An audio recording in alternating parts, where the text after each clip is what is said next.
Hi, Daniel. I'm just waiting. Hi, Charlotte. I'm just waiting for everybody to join. I don't want to be sat here like... So I'm just going to have a quick look at my website, see if my video's streaming to that. So bear with. We'll just wait for some more people to come in. How's everyone doing? I'm here. Can't miss my ugly mug, Daniel. Have you all missed me? I've missed the Tarot Tuesday, I'm not going to lie.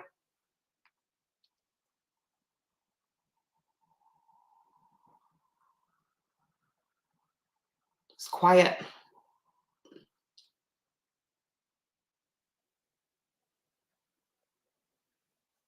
I don't know if this is working on my website. I don't know why, because it did it last week. So just bear with. Oh, yeah, Charlotte, I had to do it because the light that I've got here, it was driving me nuts because I kept looking at it. I kept seeing it. So, no, it's not doing it. I don't know why this keeps happening.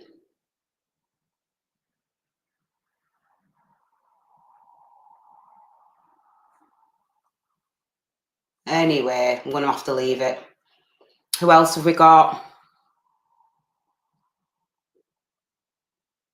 There you are. Want me to have a look?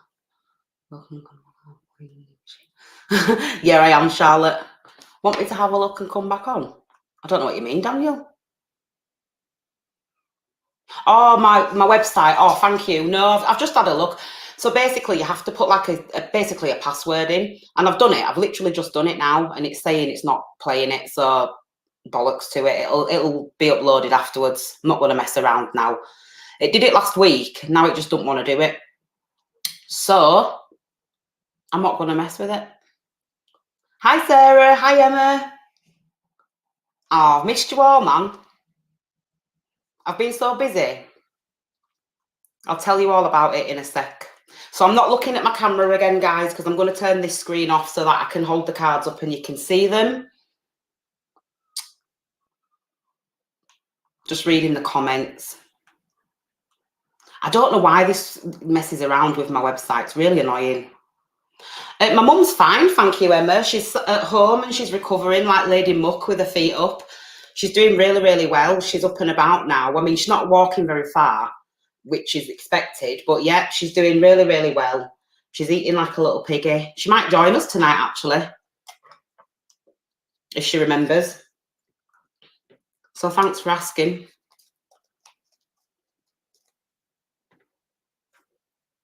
How is everybody?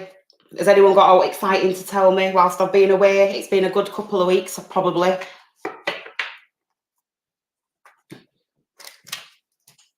If there's a bit of a lag, guys, it's because I'm using software, so you'll have to excuse me. I don't know if it's worth turning Facebook off, actually.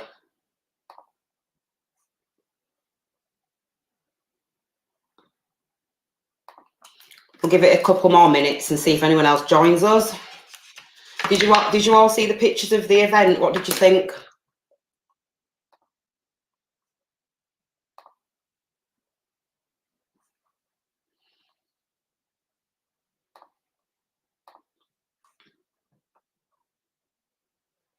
Oh, have you just read my have you just watched my video, Emma, on Virgo, Mars in Virgo?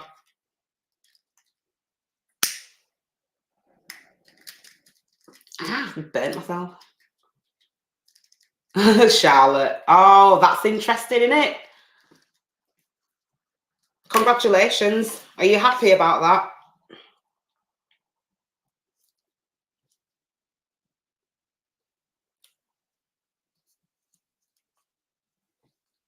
Charlotte, you don't even look bad in those photos. Me and my curly little bonds. I didn't have time to do my hair or anything, or get ready or sleep or fart or anything that day. Not that I do that. Living the dream, nightmare by nightmare. Tell me about it, to be honest. Do you know what, though? You should find that that's going to start easing up a little bit, to be honest with you, Sarah. I think so anyway. We've got this month, we've got Saturn and Neptune are going direct. So that's going to kind of ease up a little bit. Let me just see what the dates are.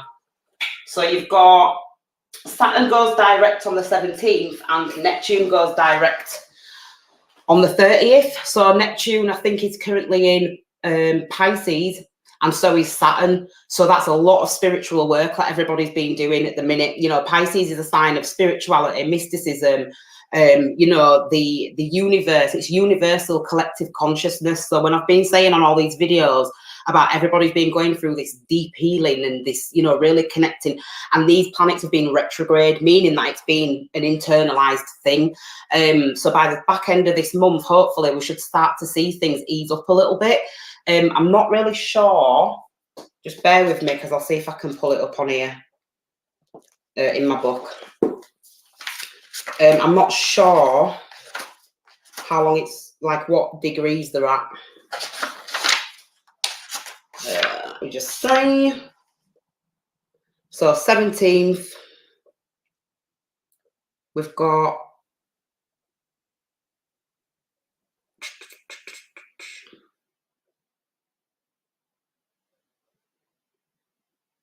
just bear with me, guys. Oh.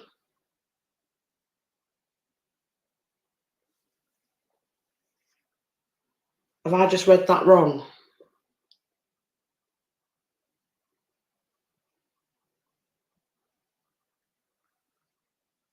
Why is it going backwards? Right, just ignore me because I don't know if that's right. But I need to tell you now because I've said it. So I'm just going to have a quick look. Right, transits. Let's have a look at Neptune. So the retrograde at the moment.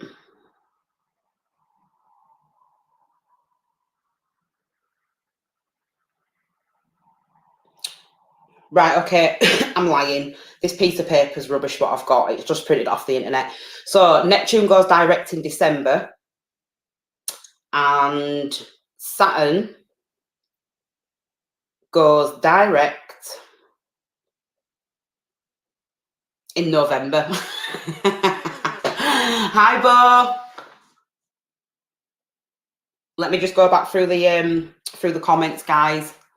Yeah, of course. Not as happy as I anticipated I would be. Yeah, because you know that's more work for you to do. You do, yeah. Do you know what, Sarah? It was really, really, really fun. It's lovely. It was lovely. I met some really nice people. I were absolutely shattered. We got there really early. I slept 2.5 hours before. I was up all night doing signs and all sorts and making things, and it were a bit manic, to be honest with you. But we got there in the end. Charlotte came with me. She was my assistant, and she was absolutely fantastic, dealing with everybody so that, you know, I could get on and do my readings. And so I've been invited to a few more events. I don't know if I'm going to go to all of them because there's quite a lot. There were about 6 that I got invited to. So, you know, I've got to kind of look after myself as well. And I've got to make sure that, you know, I'm doing what I need to do for myself. But it was brilliant. And it was a nice way to kind of, you know, just get in touch with the community, basically, and just to find people that are, you know, near, rather than reading for people online all the time. So yeah, it was lovely.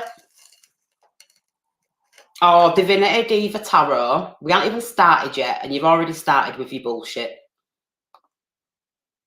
So go away. Sarah, why is it always you that they come for? So Emma, you can't find your birth chart, seems to be hiding. Not long to wait then. So, yeah, I know, Sarah. The back end of this year. Right, should we just jump into it, guys, and get going? Do you know what? Honestly, you attract them all, don't you?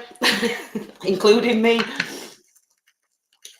I've set up my light. It's all so bright, but, you know, whatever. I've been learning Latin, guys. I'm loving it at the moment, which is really interesting because given what I've just read in the last video, you know, I think it was Mercury is in opposition to Pluto. So that represents some type of a struggle, basically, some type of conflict. They want to dance with the devil. Yeah, they do, Emma. And what's really interesting is Mercury rules languages and Pluto is the dead. And hi, Julie. Thanks for joining us. I don't know if my mum's joining. She usually is by now. So yeah, so Latin is the language. It's known as a dead language because there's no native speakers of it anymore, which is not true, but whatever. And I've just started to pick that up. So I think that's been the influence of the, you know, Mercury and Pluto conjunction. So quick overview of what's going to happen tonight, guys. I am going to read for every single sign. So we're going to go through all the signs. And because Mars is just gone into Virgo, I've just uploaded a video, so I'm not going to go into it too much. So if you're interested in that, go over and have a look at that and see what that's all about. I don't like my camera angle. It's a bit weird. I need to get all myself in it. Yeah, so go and have a look at that. But basically, Mars is all about action, drive, impulse. It's our motor. It's the thing that drives us. And that's moved into the sign of Virgo. Now, Virgos are known for work. They are the diligent workers. You know, it's the house that rules service and health and employment and the day job, routines, you know, things that we do on a regular basis. It's the house of regularity. So you may take up some type of physical activity because Mars is all about physicality, things like that. And again, Mars rules tools. So you could be using tools to do that. You could be using, and tools can be anything basically, you know, it just really depends. But the focus really is on work at the moment and the service that we offer and, you know, the things that we can do for people. It's a very charitable sign. It's Virgo is the sign that rules the Virgin Mary and, you know, everything that's associated with that, like chastity and purity and cleansing. And, you know, this is like about the time when we'd start to spring clean and, you know, that kind of thing. But this is more like a spring clean in regards to where we place our efforts and where we place our attention. It's almost like saying, if it's not bringing me, if it's not bringing in the goods, then I'm not going to pay it any mind anymore. So there's this sense of maybe a shift of direction as well, because Mars is all about direction. And in all fairness, when you get to Virgo, because it rules the digestive system, it's almost like the food goes in and then it comes out, obviously, but then also there's this process of secretion of the brain fluid, and that actually goes into the solar plexus and back up. So there's this like a very directional theme, basically. Also, the solar plexus is attached to the reproductive system as well. So there is this theme of being very productive and trying to use your resources in order to bring about, you know, bring things into being.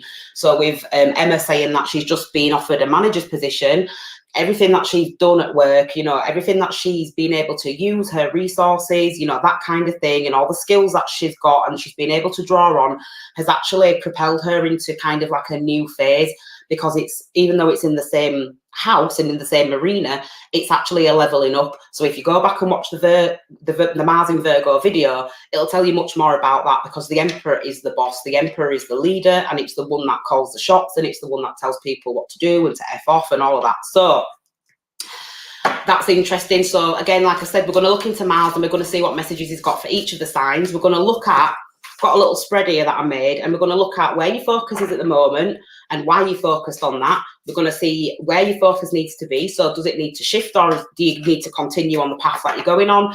And then we're going to look at the potential or the likely outcome in regards to the reading.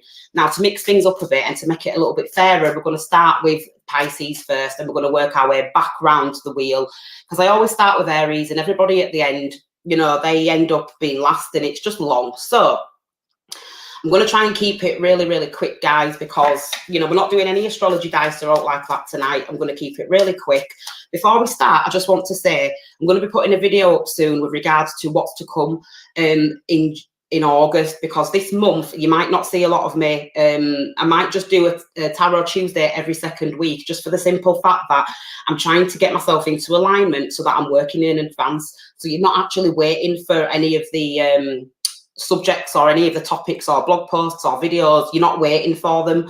So I'm trying to get myself back in front, basically. So we'll start with Pisces. So let's see what's coming in for you, Pisces.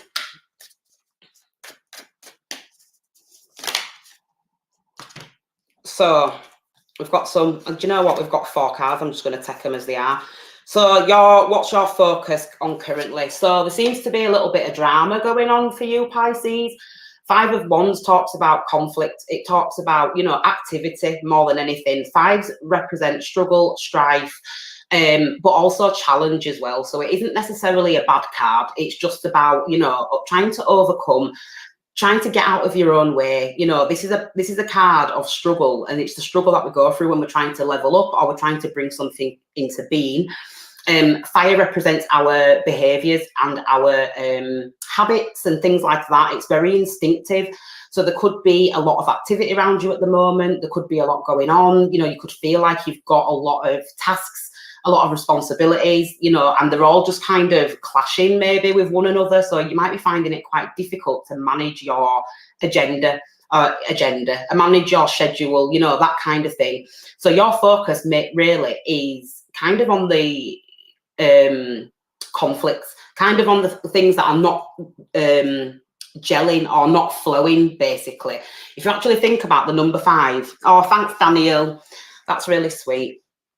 If you actually think about the number 5, it's a very strange number because it's almost like it's half a circle, half a square. Well, the corner of a square. So it talks about there's a sense of rigidity, but there's also a sense of flow, if that makes sense. It's very hard to explain what I'm trying to explain. So let's say you are a gymnast, okay? Let's say you're a gymnast and you're trying to land a jump, and this jump's got to be flawless because you're competing, basically, and you need your body to be a certain way. When you land, you've got to land in a very rigid manner, that kind of thing. But you have to, like, the run up and how you execute has to flow, if that makes sense, in order for you to land on both feet, if that makes sense. So there's a sense of conflict and struggle, but there's a fluidity within it as well. It's almost like there is a reason why there is this sense of, like trying to, I'm just seeing like reorganizing the diary, or, moving things about, or like shuffling, basically, and just really trying to manage the self, effectively, putting yourself in the right places at the right times, that kind of thing, communicating and networking with the right people. But that can, when we're on this path of ascension, or when we're trying to obtain something, or when we're trying to bring something into manifestation, sometimes that can rub people up the wrong way, because you might be saying to him, no, sorry, I can't do that, or no, sorry, I'm busy, or, well, I could have taken you if it was such and such a time, or, do you know what I mean? So that there is a sense of conflict. You might be upsetting a few people, but it's just because you've got your own sense of drive, your own sense of purpose. And even though you're struggling, or you might be struggling at the moment, there is like method behind the madness, is what I think I want to say. So this is why you're doing it. Now, the reason why you're doing it is because you want a sense of ease and flow in your life. The 3 of Cups is a card of support. It's a card of emotional support. It's a card of, I just see this card of like friendship, familial support. It's not a card of ebbing and flowing. It's a card of just ease, basically. And really, it's about having an easy life. The 3 of Cups is a really nice energy. It usually talks, when I look at this card, it's about friends sitting around the table, enjoying a drink, going out, some nice food, that kind of thing. So with this really tells me that your focus at the moment is really trying to interact as much as you possibly can with as many people as you can, because it's almost like you want that sense of fluidity and flow in your life.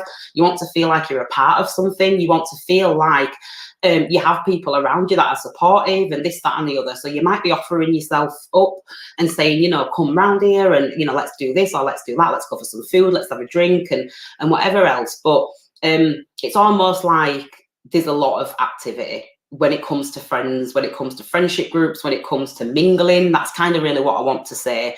It's very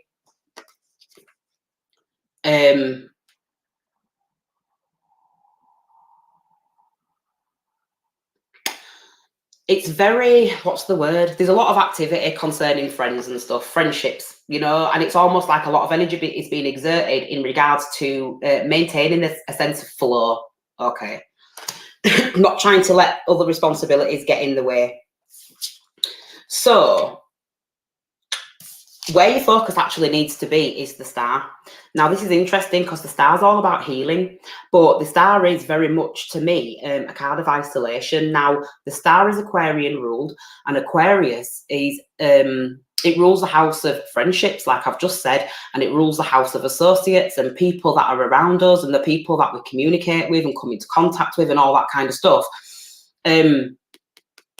But it's also a card of isolation because the Aquarius is ruled by Uranus, and Uranus acts on its own accord. So it's almost like there needs to be a sense of balance. This is a card of hopes and dreams and wishes. So it's really saying your focus needs to be on what it is that you're really trying to manifest, what it is that's closest to your heart.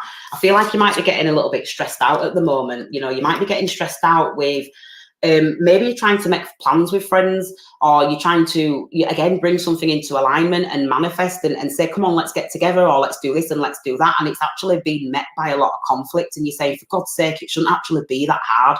All I'm saying is, do you want to go for some food? And everyone's like, oh, I'll get back to you. I'll get back to you. Hi, girl, wake up. Thanks for joining us. Oh, bless you. It always makes me right happy when I see you join. I don't know why. You must have good energy. So yeah, so it's almost like there's a sense of conflict, let's just say. It's a struggle. So you're being asked to focus on yourself. You're being asked to really kind of, give to yourself the energy that you're so willingly giving to other people. Do you know what I mean? It's almost like if they're not going to appreciate it and they're not going to value it, then don't give it to them. Just plow it into yourself. Be a little bit selfish. Do you know what I mean? At the end of the day, you know, you're entitled and you're just as deserving as everybody else is of emotional support. So give it to yourself, basically. The potential unlikely outcome is the 8 of Wands. Now, the 8 of Wands is in reverse. So upright, this would actually mean, lots of communication, things like moving, progressing and, moving along swiftly. This is in reverse, and it's saying that's kind of not going to happen. So that, again, this is giving me a vibe of just slowing down, really slow down and take stock of what's important, what's valuable, what is it that you're trying to manifest? What is it that you're trying to bring into being? Because you're going through a period of, I won't want to say ease, but things are not progressing as quickly as probably maybe you'd want to, maybe plans are not formulating with ease, things are not, there's just a sense of tension somewhere. So the potential and the likely outcome is slowing down, not really feeding into situations with the same passions as you were previously, saying basically, F it, if you're not going to appreciate me, if you're not going to appreciate my efforts, then I'm just going to take them elsewhere. I'm going to feed them into myself. You might even be wanting to chase some type of a dream. You might be saying, right, well, I've got all this time to myself now. Let me just kind of work on myself and focus on myself, because, it's clearly not appreciated. I just feel like there's a sense of being unappreciated, basically, and you are focusing on the conflict that brings. It's like an internal struggle. It's almost like the less you're appreciated, the more you try to be appreciated, and then it's like this vicious cycle. So the advice here from Mars is all that energy that you put into other people in order to maybe elevate them as well, make their life a little bit better, pull it back, don't give it. Put it into yourself, put it into some type of pursuit that you want to do, whatever it is, follow the end of your nose, go and find a hobby, go find an interest, go find 10 if that's really what you want to do. But the fact of the matter is you need to start feeding back into the self, because you're exerting far too much energy on people that, I feel like somebody's always got a problem for every solution. Doesn't matter what you suggest, it doesn't matter what you offer, it doesn't matter what it's almost like, oh, so sorry, I can't, oh, no, sorry, I can't. So you get into the point where you're just like, I can't be asked, So I do feel like you're going to be pulling back on your energy. So we'll get some confirmation cards for you, Pisces, see what else comes out. I'm just going to pull 3 of these and then we'll move on to the next sign, because we can be here all night sometimes, and I've already been speaking for 26 minutes. Got it on lock. Got it on lock. So you're securing something. And again, look at this card. It's almost like she's got it close to her heart, and it's saying, right, do you know what? I've got it on lock. I feel like you're shifting your focus. Absolutely. And you may be actually, there's some type of a dream or a wish, or there's something that you've always wanted to do, but maybe it's almost like you've not been able to do it. It's like you've been held back for whatever reason. Hi, Janet. Thanks for joining us. You've been held back for some reason, but it's almost like you've got it on lock. Maybe you're going to make a decision to just not feed into these situations anymore. And then we've got yes. So that's confirmation. So whatever it is that you're wanting to do, whatever it is that you're wanting to pursue, any type of hobby or interest, any type of hobby or interest that you're wanting to get involved in, you know, this could even be something in your community. It doesn't have to even be a purely personal pursuit. This could be something that you just want to do, basically. So this is confirmation of, yes, you should absolutely do it. Go ahead for it. It's also confirmation of the reading to shift your energy back to yourself. Pisces are very sacrificial. You know, they do a lot for other people. So, you know, revert that energy. And it's interesting that I was saying that Neptune's going to go direct, and it isn't. So take that as again another confirmation. And labor, hard work, that's exactly what's showing up in this card. Hard work. Things are becoming just too much hard work. You just can't be arsed anymore. So I feel like you're just relaxing, you're chilling out, you're not involving yourself in the same bullshit anymore, and you're really going to start feeding into yourself, Pisces, which really is not a bad thing always, you know. Another thing is Pisces are full of hopes and wishes and dreams because they draw on a lot of their energy from Aquarius. It's a sign that precedes them. So in actual fact, depending on what year you were born, your real sign could actually be Aquarius, you know, because of the precession and all of that. So let's move on to the next sign. Hopefully that resonated for somebody. If it did, let me know. I'm just going to switch signs. Okay, so now we're moving on to Aquarius. So let's see what's going on for you, Aquarius. Have we got any Aquarians in the room? I can never remember. I remember certain people's signs, but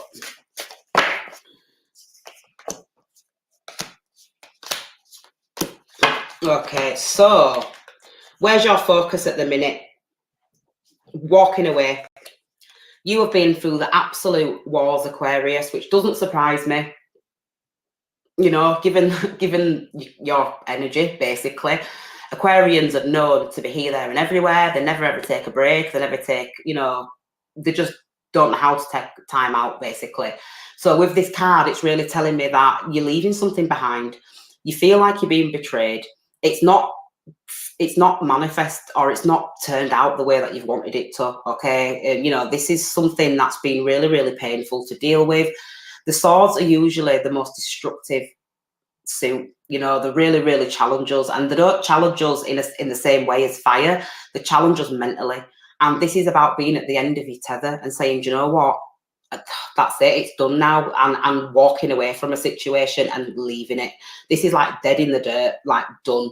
So you're really focused on that at the moment. You might even be looking out and saying, like, what do I want to do with myself now? Like, this situation's consumed so much of my time and my energy, you know, my attention, just everything. I just feel like you got to the absolute point of depletion.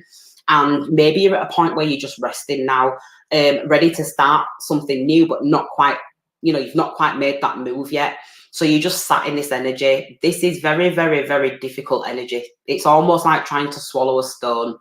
It just without butter, you know, it just doesn't go down easy. So this can, you know, you can tend to get stuck in this energy. 10 of Swords. The 10 is the number of, you know, think about it. It's the higher octave of the number 1. It's like number 1 represents the self, the circle, the 0 represents spirit. So it's almost like you are being guided at the minute. You know, you do have spirit behind you, pushing you and saying, look, we've got your back, basically. Don't worry about it, but you can't go back there anymore. And it's almost like you're listening to that now and you're hearing it and you're saying, no, you're right. And you're saying this, you know, subconsciously. So you're walking away, but it's painful.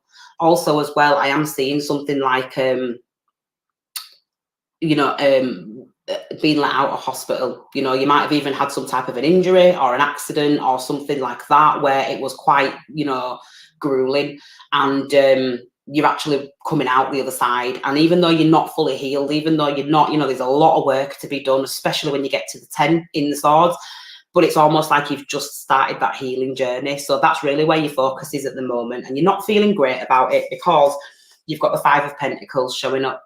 Now, the 5 of Pentacles is a card of lack, feeling like you're not good enough, feeling like you don't have what it takes to go on, feeling like you've not got enough money, feeling like you've not got enough resources, your energy levels are low, you're depleted, you may even be feeling a little bit depressed, you might be feeling like you're being ghosted, nobody understands you, you know, you're really getting in your own way.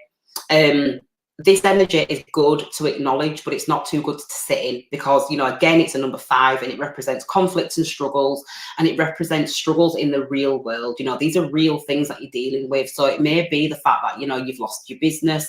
It may be the fact that you've had to walk away from it because it wasn't bringing in, you know, what was expected or something like that. Because I am seeing it was just like money flying out your hands. It was just, you just wasn't really accounting for it correctly.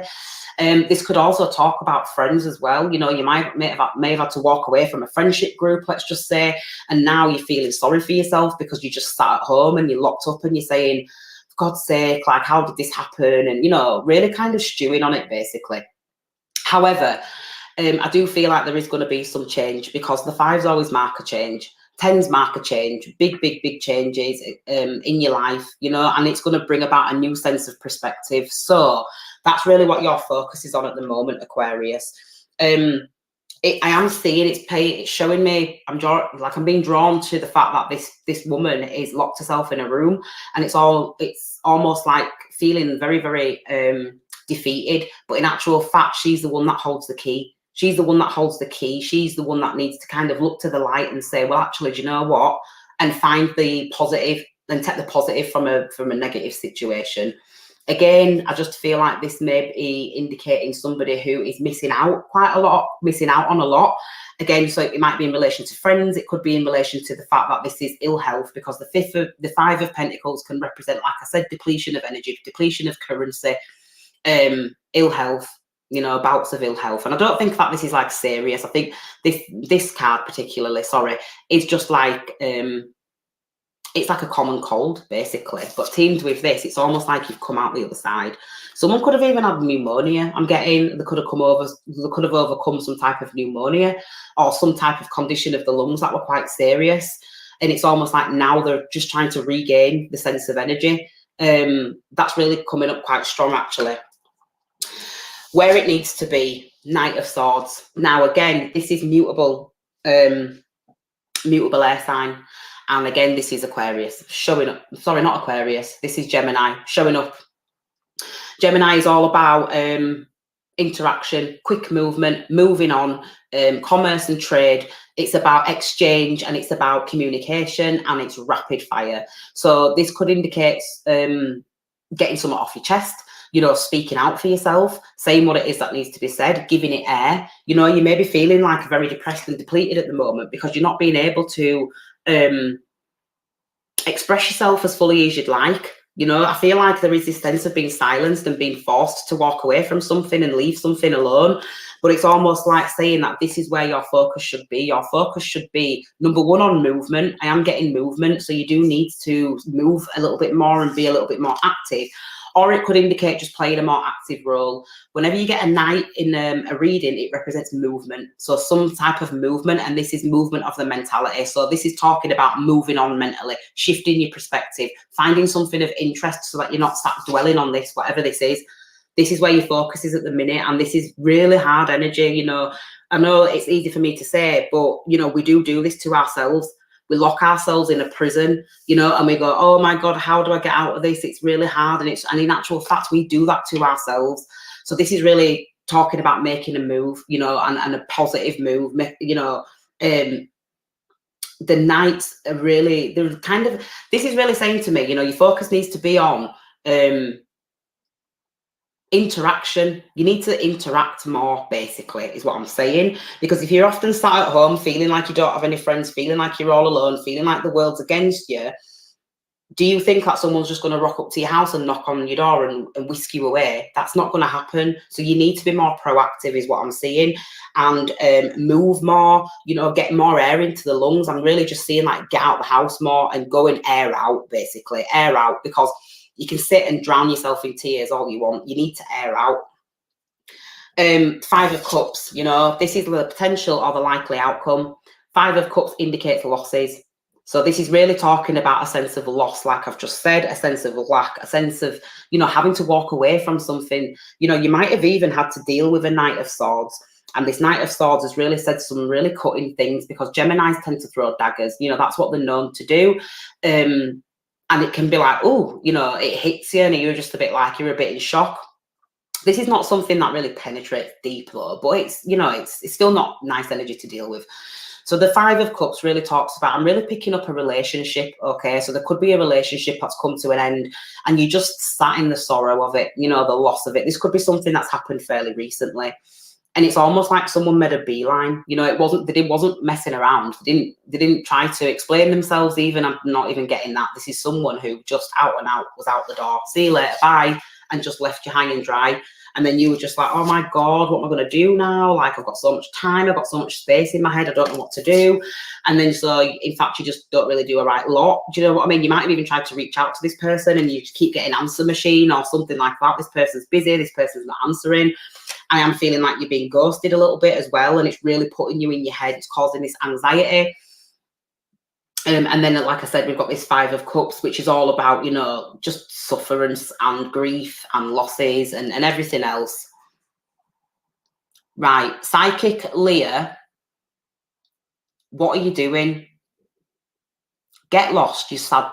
I hate it when people do this.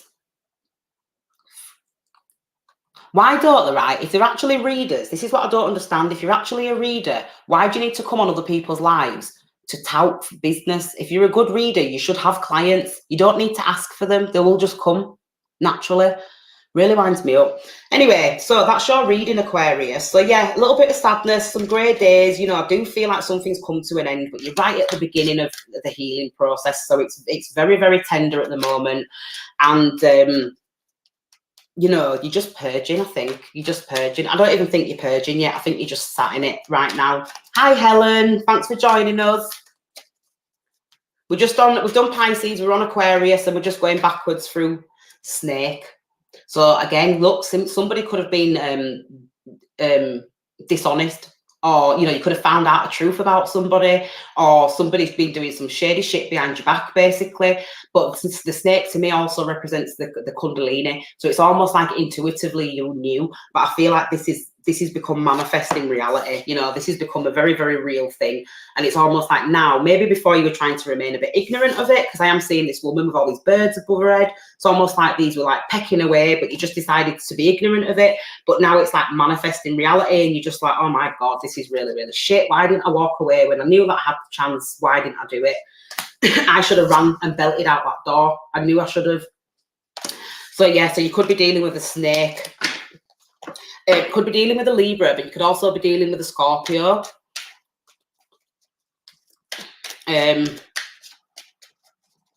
All right, Charlotte, no worries. Then we've got analyze the facts to find the truths. There we go. So like I said, you know, you could have been having some intuitive hits about a person and you chose to ignore them, but now it's almost like you can't ignore them anymore. Some things become manifest in reality. You've seen the truth of it, and it's heartbreaking. It's really, really broke your heart. So you're just getting in, you know, you're getting over it at the minute. Last card. And it's painful. It really is. It usually is, you know. We don't like to go through these things, but it's very, very necessary, and it's actually going to benefit you in the long run. Making wise investments. So I do think, again, similar to the Pisces reading, you're pulling back on your energy. You're going to start making wise investments because you don't want to feel like you're in this lack anymore. This might not be straight away. You know, Mars is moving through Virgo for the next 2 months, you know, but eventually you will get to a point where you start to see a little bit of progress. Because Mars has just moved into Virgo in a sun sign, it is actually shining a light on a lot of these things. You know, these are things that pertain to our day-to-day life, you know, the things that we probably take for granted. I feel like somebody's taking you for granted, actually, with this. So, you know, bear that in mind. One more card.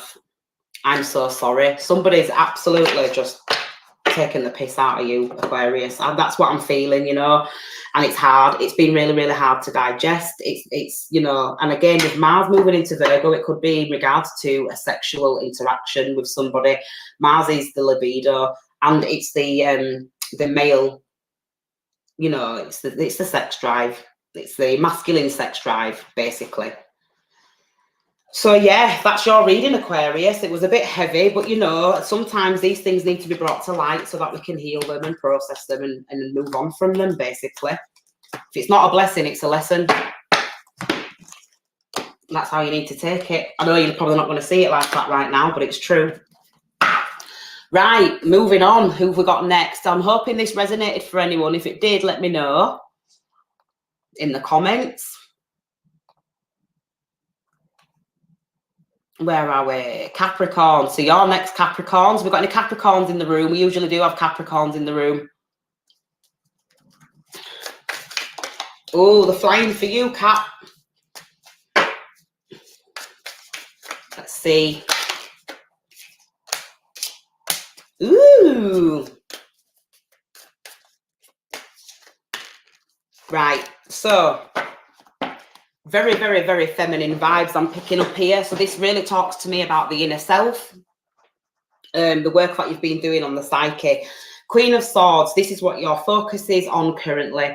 The Queen of Swords is very, very analytical. This is someone who thinks. She's very rational. She uses her words well. This is someone who is very thought out and logical, very, very persuasive, but there is an air of snobbery with this Queen of Swords. So you could be focusing on someone who's a little bit snobby right now, or you might be thinking that they're being a bit snobby.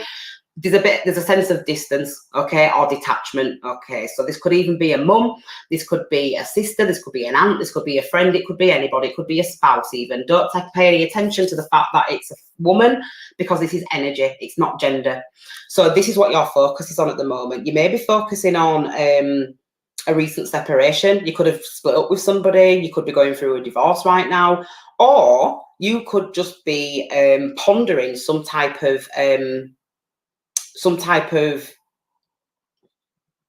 like litigation is what I'm trying to say. You know, there could be something ongoing at the moment, some type of, I'm getting like trials and tribulations with Libra. I always do. You know, these are the ones, these are the warriors. Libras really, really do. They talk about karma, they could talk about reaping what you sow and all of that stuff. So this is someone who is very much in that mental space, thinking about everything that's led them to the point of culmination that they're at now. Libras tend to be betrayed quite often because they're very balanced and they like to see things from two perspectives. They like to give people the benefit of the doubt. You know, this is the card of innocent until proven guilty. But when a person is proven guilty, it's usually very hard for a Libra to digest. So again, there could be something in regards to that, you know. But it's very, again, a sense of detachment, aloofness even. You could even be just keeping your mouth shut right now and just I-spying the situation and not really saying much.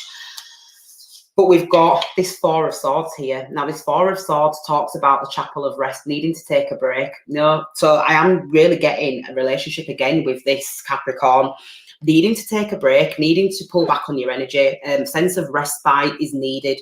The Fours really represent rigidity, and the Swords represent the mind. So it's almost like being unable to see things from another perspective. You know, being able, I'm getting the vibe of, I can't unsee what I've seen.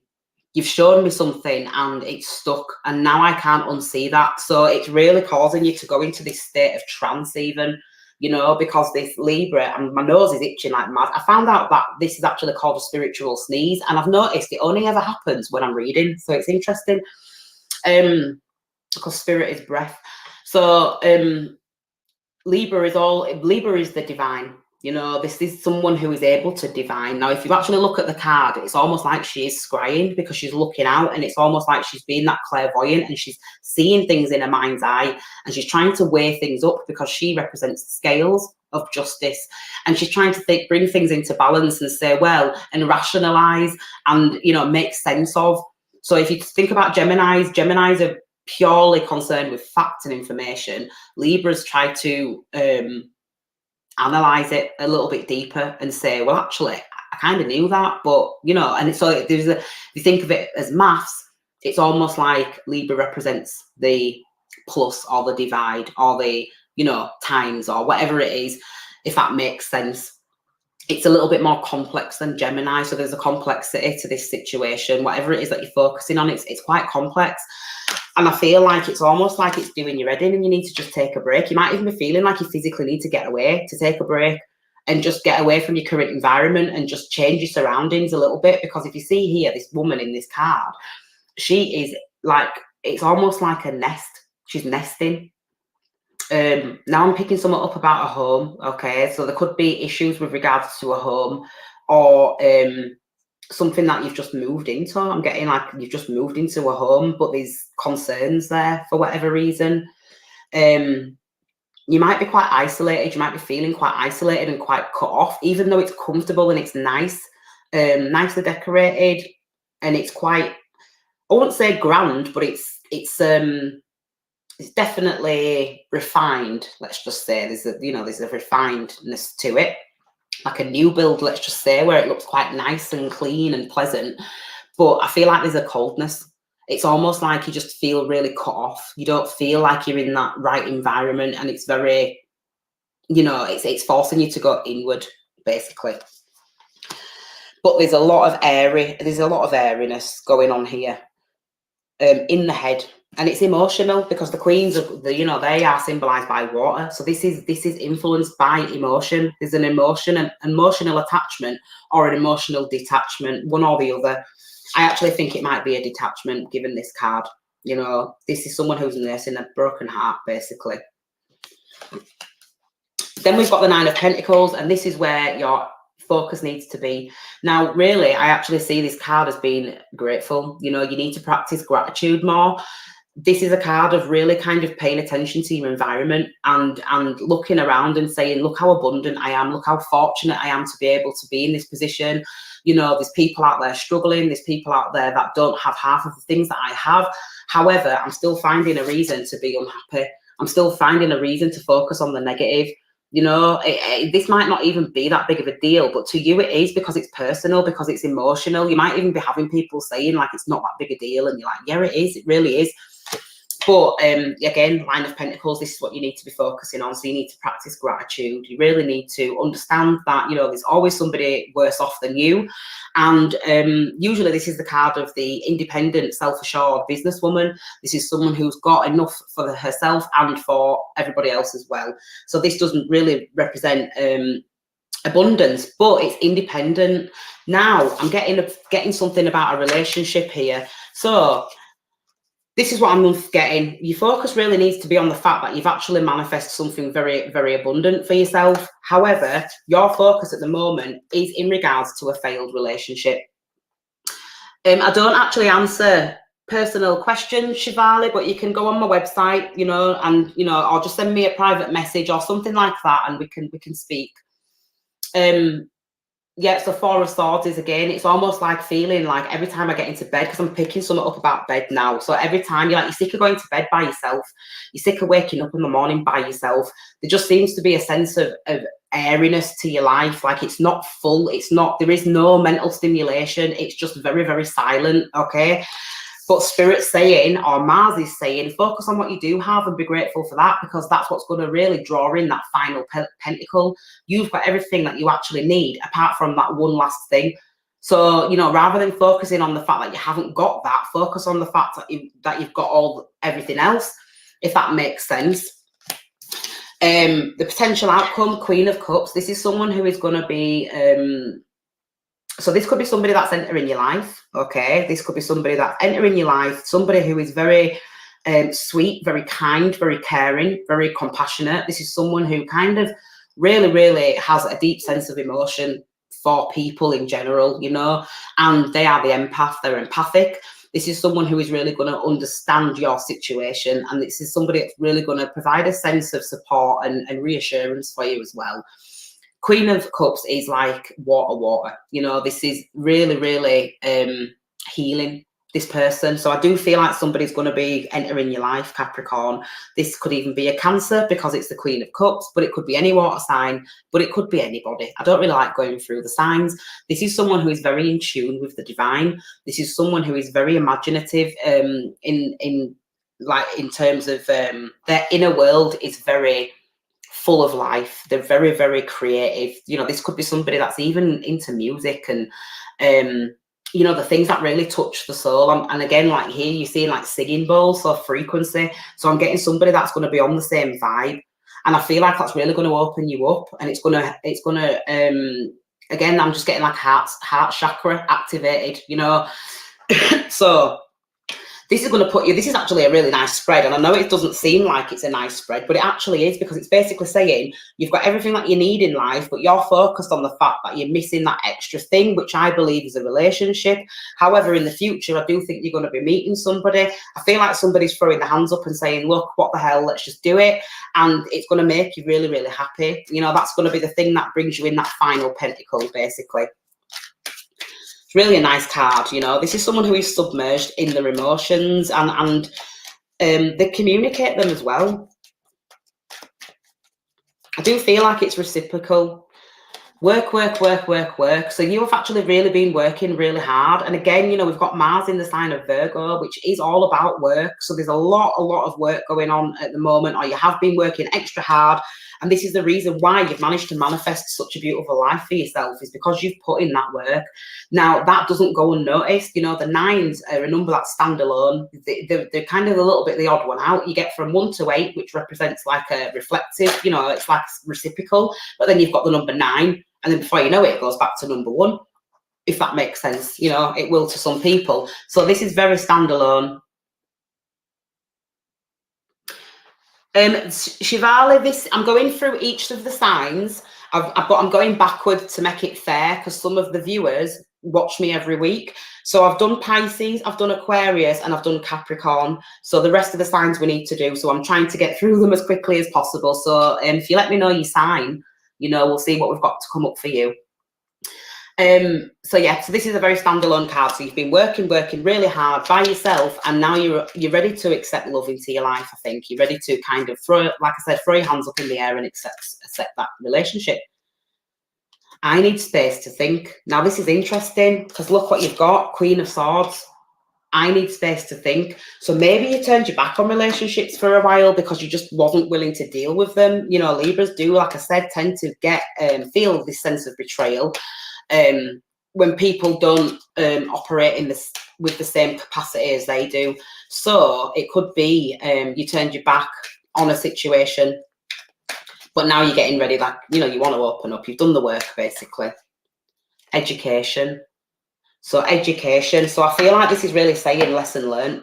You know, you've learned your lesson. You're really not going to let people in the same way so that they can let you down like they have done in the past. You know, you are putting a sense of boundary up. You're protecting what's yours, basically. So you're ready to. Moon signs Taurus. Okay, we'll be getting around to Taurus soon, Shivali, if you want to stick around. It's fine. So yeah, so that's interesting. I feel like you've done some big healing, Capricorn, and you know, you might not be seeing it right now, but I do feel like your life, you know, you've manifested a nice life for yourself, and the last thing that you need is you know, somebody to share it with. So I do think that's going to come for you in the future. So focus on that, on what you can have, not what you can't. So next sign is Sagittarius. Let's see what's coming up for you guys. If you've got any Sagittarians in the room, let me know. So where's your focus currently, Sagittarius? This can also resonate for your moon sign, your rising sign, and all of that as well. One more. Ooh, Sagittarius, right. This is interesting. You've got some big energy, so big shifts for you, Sag. Oh, that's cool, Daniel. Who's your housemate? Male, female, old, young, tall, short, black, white, purple? Sagittarius, death and rebirth. Right, your focus. Oh, is your housemate Sagittarius, Daniel? Let me know if he thinks it resonates, or she. Death and rebirth. So quite obviously, this is what your focus is at the moment. Could symbolize a loss. However, this is really a card of transformation. Deep, deep, deep spiritual transformation. Oh, perfect. So yeah, again, Sagittarians are really, I'm not surprised this card's come out, because if you actually think where Sagittarius, and if you know astrology, you'll know that the sign before Sagittarius is Scorpio. And the Scorpio is all about death and rebirth, and Sagittarian is really what Scorpio rises to. So Scorpio purifies, and it gets rid of all the toxins, and it goes through this deep process of purification of the soul, which is what happens when we die and we come back. And then we rise up like a Sag, and a Sag is like the spiritual being. It's a spirit, it's half animal, half divine. And really, this is kind of, you know, it's telling me that you've been going through the dark night of the soul. You've been doing some deep spiritual healing. You've been doing some cleansing. You know, it hasn't been easy. It's been really, really difficult. And again, this energy is, you know, this is Pluto. Pluto's been playing a number on a lot of people, you know, and it's been doing its bit, basically. And there's a lot of darkness that shrouds Pluto's energy. However, it's fiery water, so it's almost like something is birthed within that process, and it combusts, and it's almost like saying, right, I've had enough of this now.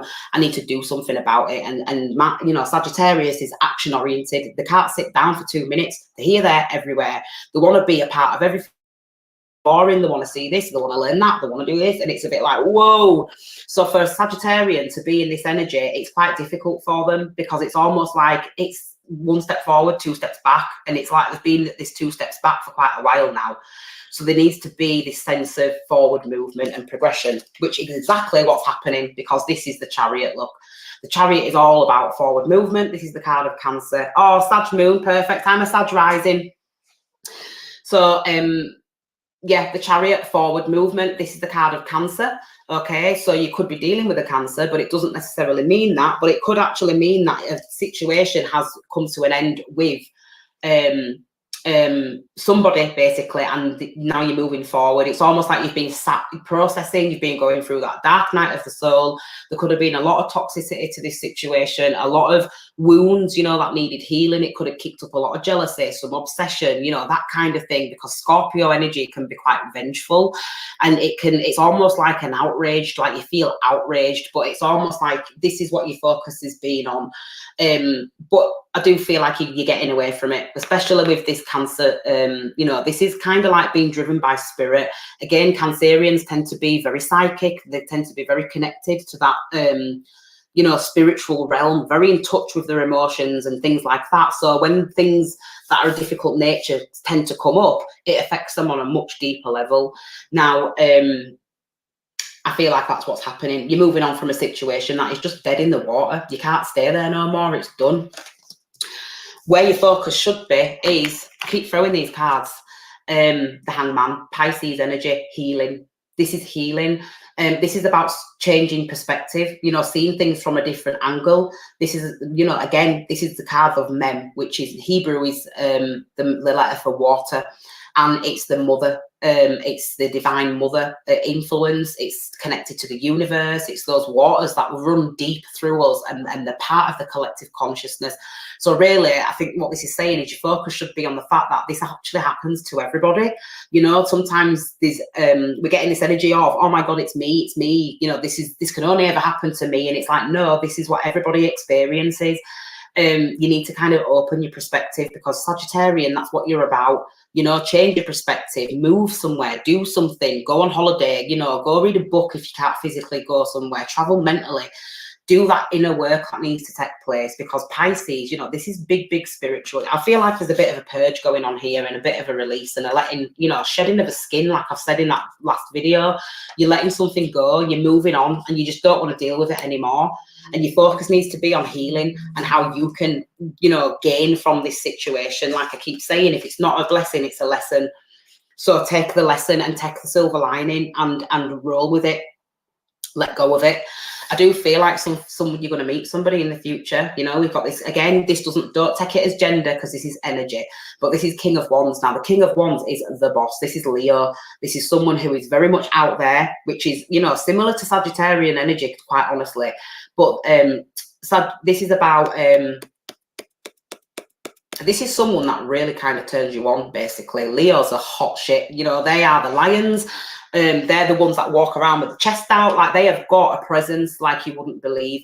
And it's almost like the minute you see this person, you're going to be mesmerized, and you're going to be like, wow, like that, they are gorgeous, or, you know, there's something about them, they've got so much fire. Like, this is someone who really turns you on, like, wow. And it's almost like, you know, the minute you let this go and you actually do the healing, and, you know, you focus on yourself and you start to see things from a different perspective, it's almost like this person kind of shows up out of nowhere. This is the card of the lover. This is Leo energy, is the lover, you know, who's very childlike. You have a lot of fun with this person. This is someone who is very mesmerizing. All you want to do is spend your time with them, because it's almost like whenever you're not with this person, your days are just really dull. They're just a bit crap. And it's almost like, I can't wait to see him again. I can't wait to see him again. So this is a good card. This can be someone who is a little bit egotistical, though. Just bear that in mind. You know, they definitely know how attractive they are. They definitely know that they're able to draw people in. They can maybe be a little bit narcissistic, but again, you know, that just depends on the person.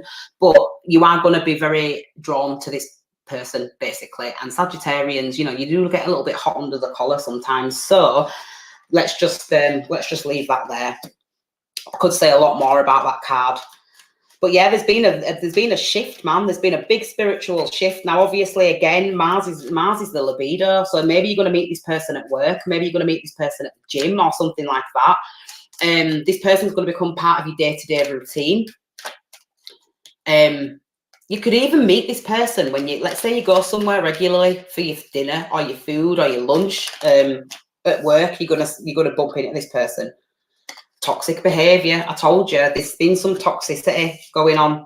This is really what your focus has been on. So I feel like someone's either treated you really bad or something like that, or, you know, there's just been a lot of toxicity in your life in general. It could even be in regards to the family. You know, it could be a family dynamic that's become quite toxic. And it's almost like you're cutting certain people out and you're kind of going your own separate ways because you're sick of trying to keep the tension. You're sick of trying to keep control of a situation that is just destined to go whoop. So it's almost like you've let go and said, you know what, F it, I'm doing my own thing. I'm just going to hang out here for a bit and see what happens. And in that process, you meet somebody or you see somebody or you find somebody. Now, toxic behavior, again, this to me talks about the thing that you're cutting out. You don't want to be around it anymore. It's just bad vibes, man. That's really more what I'm getting than anything else. Feminine. So it could be a woman that you was dealing with who was toxic as fuck, basically, and you're getting away from that. The old is dead and gone. Cut that shit out. Literally, the old is dead and gone, especially when you meet this new person. That's what you're going to be saying. Get away from me, Satan. Not dealing with that. And then last one. I have the biggest crush on you. See, someone could even be telling you that they've had the biggest crush on you for a while. They've been watching you for a while, you know, in the background. It's like, I just want to get my hands on you, basically. So someone's either going to be saying that to you. If not, then you're going to be thinking that about someone else. Or you're going to be saying, I've had my eye on you for a little while. I really, really like you. What are you saying? You know, something like that. So that's your reading, Sag. Hopefully that resonated and you got something out of that. Daniel, I hope your friend got something out of that. But yeah, letting go of the past, man. I feel like everybody's doing that now. We're all working on healing, and in a practical way. Hi, Cara. Thanks for joining us. So yeah, big vibes, man. Right, next sign is. I'm trying to do these as fast as possible, guys. Scorpio. Any Scorpios in the house? I know Sarah's a Scorpio. Right, see what Mars wants you to focus on. I've got Scorpio in my 10th, so this might resonate for me. Ooh, you just want something exciting to happen, Scorpio.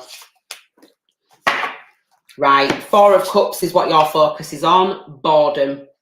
You're just so fed up at the moment, Scorpio. You just don't know what to do with yourself. You know, you feel like the magic has completely just disappeared out of your life. This is a card of really, really just going through it, basically. I wouldn't even like to say riding the wave. I think the wave is plateaued, and that's really what's happening. It's just like so depleted, so drained, so like, oh God, like I just can't deal with this anymore. It's like something exciting happen, please. That's how I feel.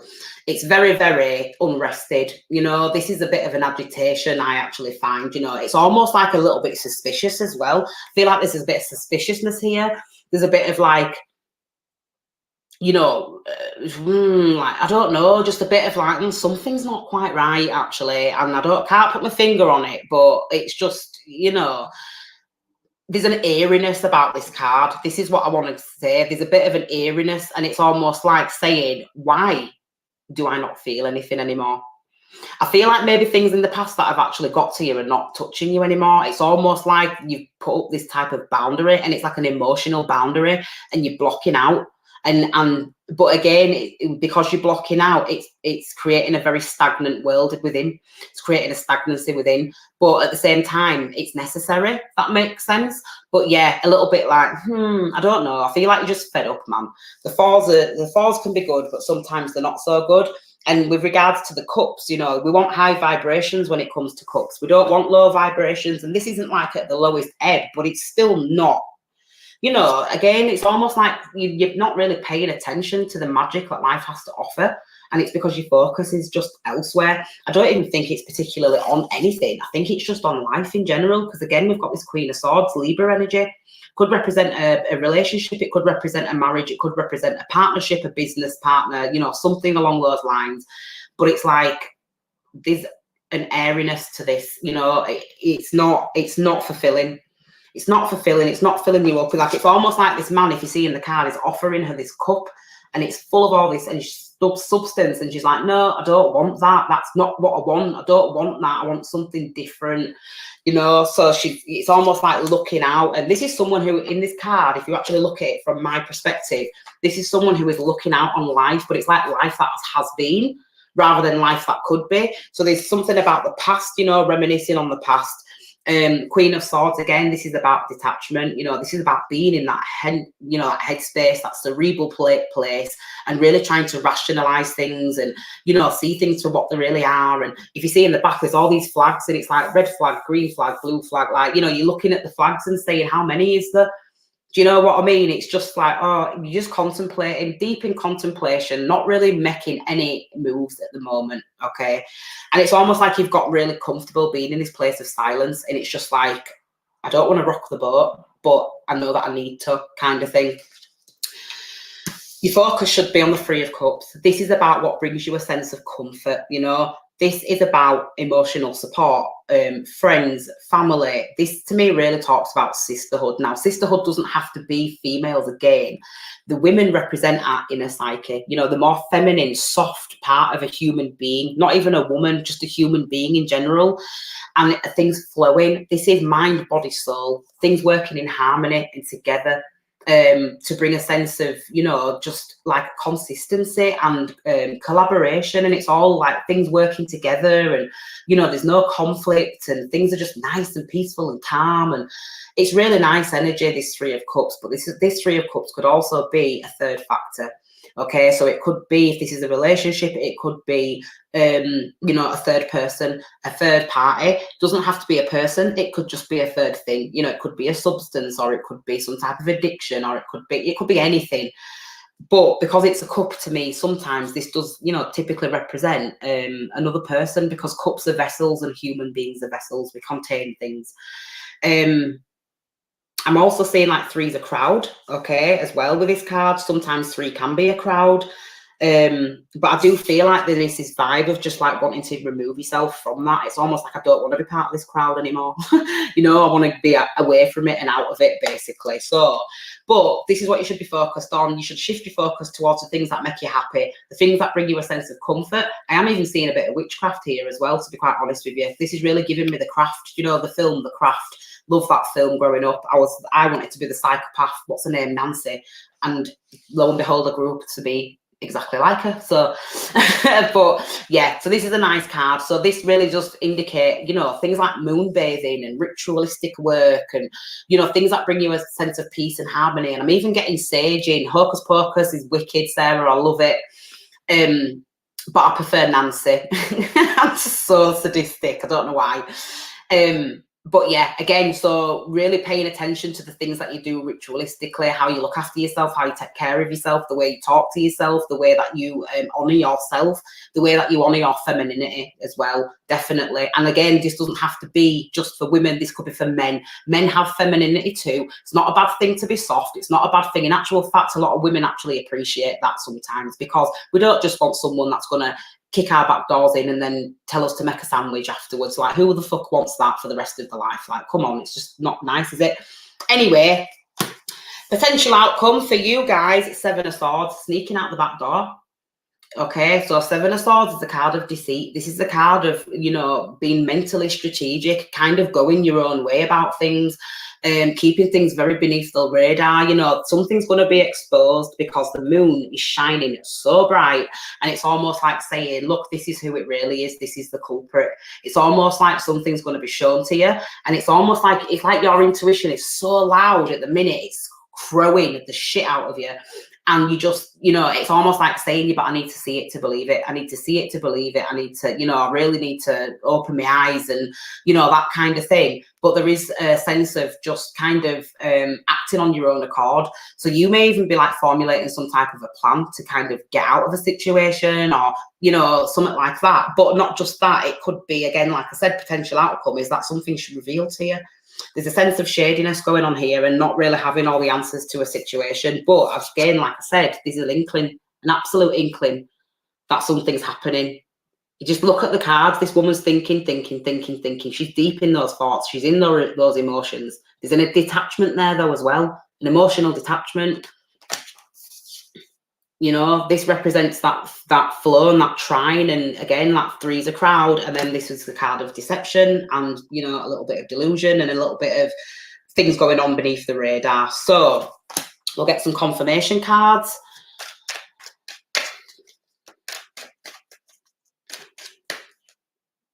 So this is the Ankh. So the Ankh, this is the symbol of life, okay? This really does represent... well, it's an Egyptian symbol, so this could actually be very, very, you know, somebody out there could be into the Egyptians, basically, is what I'm trying to say. But it's a very esoteric symbol, and an esoteric symbol is a Scorpio symbol. They rule the esoteric world. They rule the occult. They rule, again, like I'm saying about witchcraft, you know, stuff like that. It's almost like... this is the staff of life, and it represents the female. You know, the phallic symbol is the cross, whereas the feminine symbol is the Ankh. I am also seeing something about Cleopatra and her many lovers. Now, if you watch stuff like that, because I do, because I absolutely love it, Cleopatra was somebody who benefited from partnering up with Rome, you know, Julius Caesar and all these other people that she slept with, and she really did it to put herself in a position of power.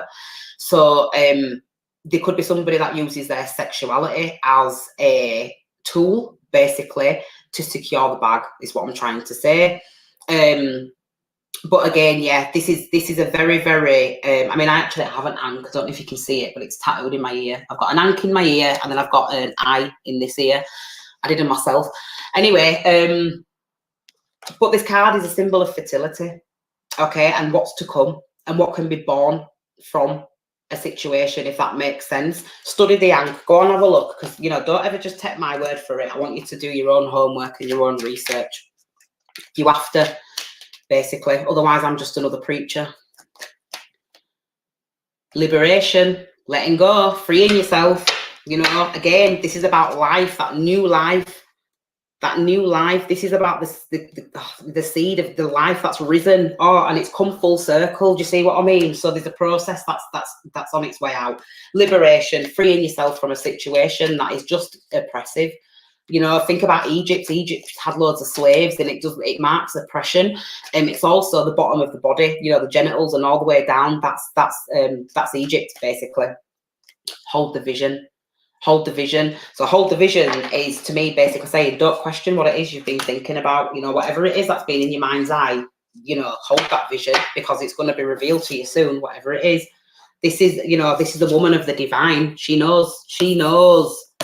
I've got a Libra moon, and I do this as a job, you know. So that's how I know Libras are very much divine. They're very good at seeing things. Clairvoyant. Aries and Libra. Right, next sign is Libra. Got any Libras in the house? Comments, where are we? Right, oh, gosh, I don't even know what I'm doing now. So I'm guessing that resonated for you, Sarah. Right, Libra, come on, we're on to you now. So if you've got any Libras, say hi. See what we've got going on for you. What's your focus? Where does your focus need to be? And what's the likely or potential outcome? Oh, wow, Libra. Oh, wow. Oh, Libra. I like this reading. I want to see who is there any Libras in here? Because I need to tell you this reading. 8 of Pentacles. This is all about hard work, graft, you know, time, blood, sweat, and tears. This is basically the card of the first decan of Virgo, where Mars has just entered. Mars is all about energy, passion, fire, you know, impulse, just bang out the door. Like I keep saying, imagine a horse in a race and that gate comes down and it's just pure power, unfiltered, raw. Now, this is what you've been plowing into your reality. You know, you've been working really, really, really hard. I'm seeing that you've actually been working into the night, you know, all hours of the night. Look at the different phases of the moon. This has been something that's been going on for quite a while. This isn't something like that's a little chore and a little task, you know, that's not what we're working with here. When we get to the 8 of Pentacles, this is like the big thing. This is something that it's more of a project. It's not something that, you know, oh, I'm going to do this week and paint my living room. And that's like a small task. This is not, this is a project. This is something that's taken a long, long time to develop, a long, long time to curate, and, you know, a long, long time sat just focusing and honing on your craft, you know, mastery. This is mastery, basically. 8s are always symbolic of strength, you know, as in Leo, the strength of a lion, and the material world, you know, so with regards to working with energy, money, currency, people, you know, that kind of thing.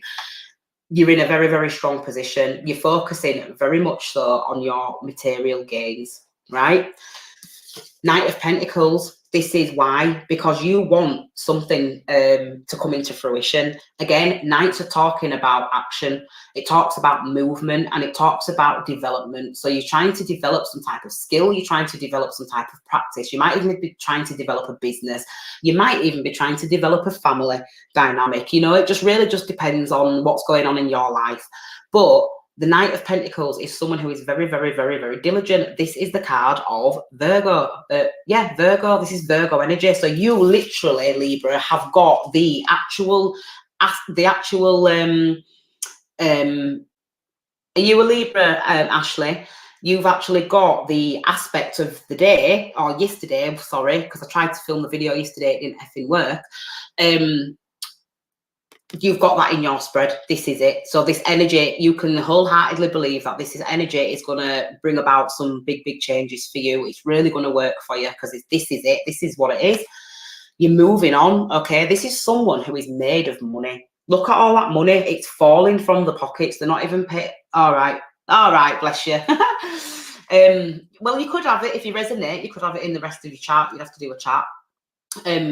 But again, look again, this horse is symbolic of strength. All of this is just falling. It's falling away. You know, this is someone, but it's just moving so slow. Like he's not got a care in the world. He's got no shoes on. He's grounded. You know, he's in touch with nature. Like he is enjoying himself. He ain't in no rush.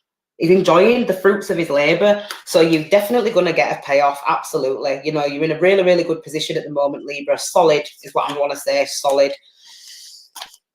This is where your tension needs to be, okay? So this is King of Swords, serious. Now you need to get serious with yourself, okay? I feel like you've been working really, really hard and you've been trying to manifest, and I do believe that people are starting to see your worth and your value. It hasn't happened quickly. It hasn't happened overnight. However, it's happening. So now you need to get really serious and think deep, long and hard about where you want to take this, because the kings, when the kings come in, it's all about decisions and making decisions. What do I want to do now? This is the card of Aquarius. This is the card of mankind. This is the card of the genius, you know. This is the card of someone who is very, very, very intellectual, someone who knows what they're doing, someone who is deemed an expert in their field. This could talk about a field of science, of some type of advancement. You know, you could have leveled up in a big, big way. It's almost like people are looking at you very seriously now and saying, actually, maybe we should give this person the time and attention that they deserve, because, you know, they clearly know what they're talking about. You can tell. It's almost like this is someone who has an answer for everything. There's nothing that you can get past this person. Look at that eagle sat on top of him. It's almost like saying this is someone who has an overhead view on everything. They are just, they don't mess about. They've got the eye of a hawk, and they can see and they know, and they're far reaching. And again, this Aquarius energy represents the internet, it represents Wi-Fi, it represents far-reaching. You know, this is the card, the person who aspires to their dreams and desires, and you know, and they reach them. This is why he's sat in the heavens. This is someone who is very much connected to the divine intellectually, basically, very, very switched on, very turned on. So you need to get serious, and you need to really start thinking about where you want to go now. Because once you get to Aquarius, you get into Pisces, and Pisces marks the end of an era. So it's almost like saying, wow, I can breathe and I can let go now, and I can just like, oh. But then the work starts again, because then you go through the sign of Aries. So you really kind of need to take stock, is what I'm saying. Take stock of what you've been through, because this is someone who's been through the wars. Like, look how rugged he is and beat up. It's not been easy getting to the point that you're at now. It's been really, really hard. You know, you're probably really tired. You're probably really worn out. You probably just, again, look, he's gone up to that top of that mountain just to get a bit of peace and quiet. So this is someone who's been, you know, putting in the graft and putting in the work. Potential likely outcome in the future, we have got this Knight of Cups. Now, the Knight of Cups, again, mutable water. Mutable water is Pisces. Again, I've just mentioned Pisces. Pisces energy. You know, this is a very romantic card. This is a card of romance. It's a card of, you know, a bit of glamour as well, to be quite honest with you. Spirituality, soulmate connections, you know, things like that. But again, with this, it's just showing me that this is someone who is very, very, what's the word? Sacrificial, and for good reason, you know. It's almost like basically saying, I've sacrificed a lot of my time and energy in exchange for this thing that means a lot to me. You know, it might not even be money. It might not even be money. It could be anything, you know. We do this sometimes. We'll sack sometimes when we're doing, like, for example, running around after a partner. Let's say they've been in a hospital and they've been sick.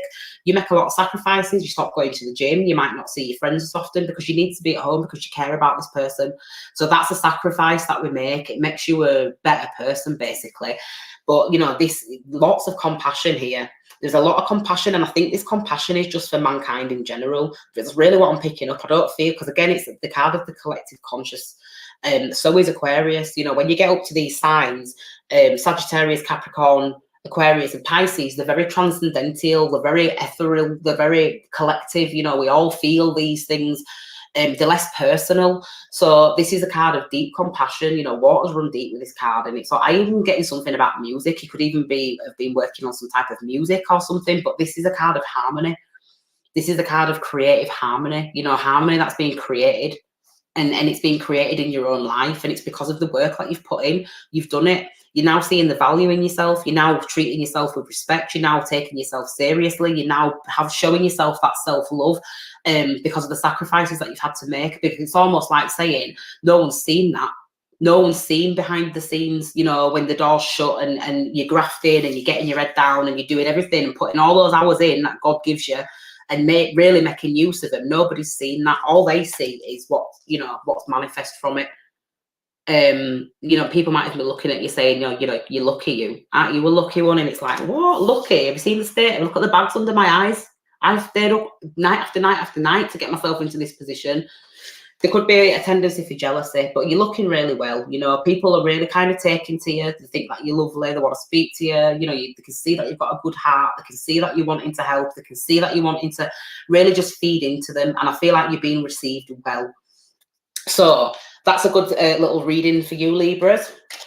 I'm going to claim that, to be honest with you, because I like it. Also, as well, I am seeing, look at this, it's almost like this is someone who has really been able to manifest their dreams, because if you look here, it's this white horse, and, you know, this is like what we say, knight in shining armour, coming in on your white steed and sweeping me away.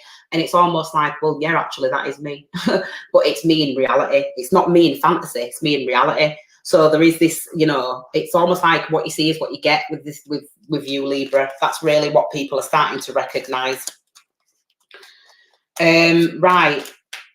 I also get as well with this Knight of Pentacles and with the Pentacles in general, a sense of authenticity. You know, you don't want a fake coin. You want a real one. That's where the real value is.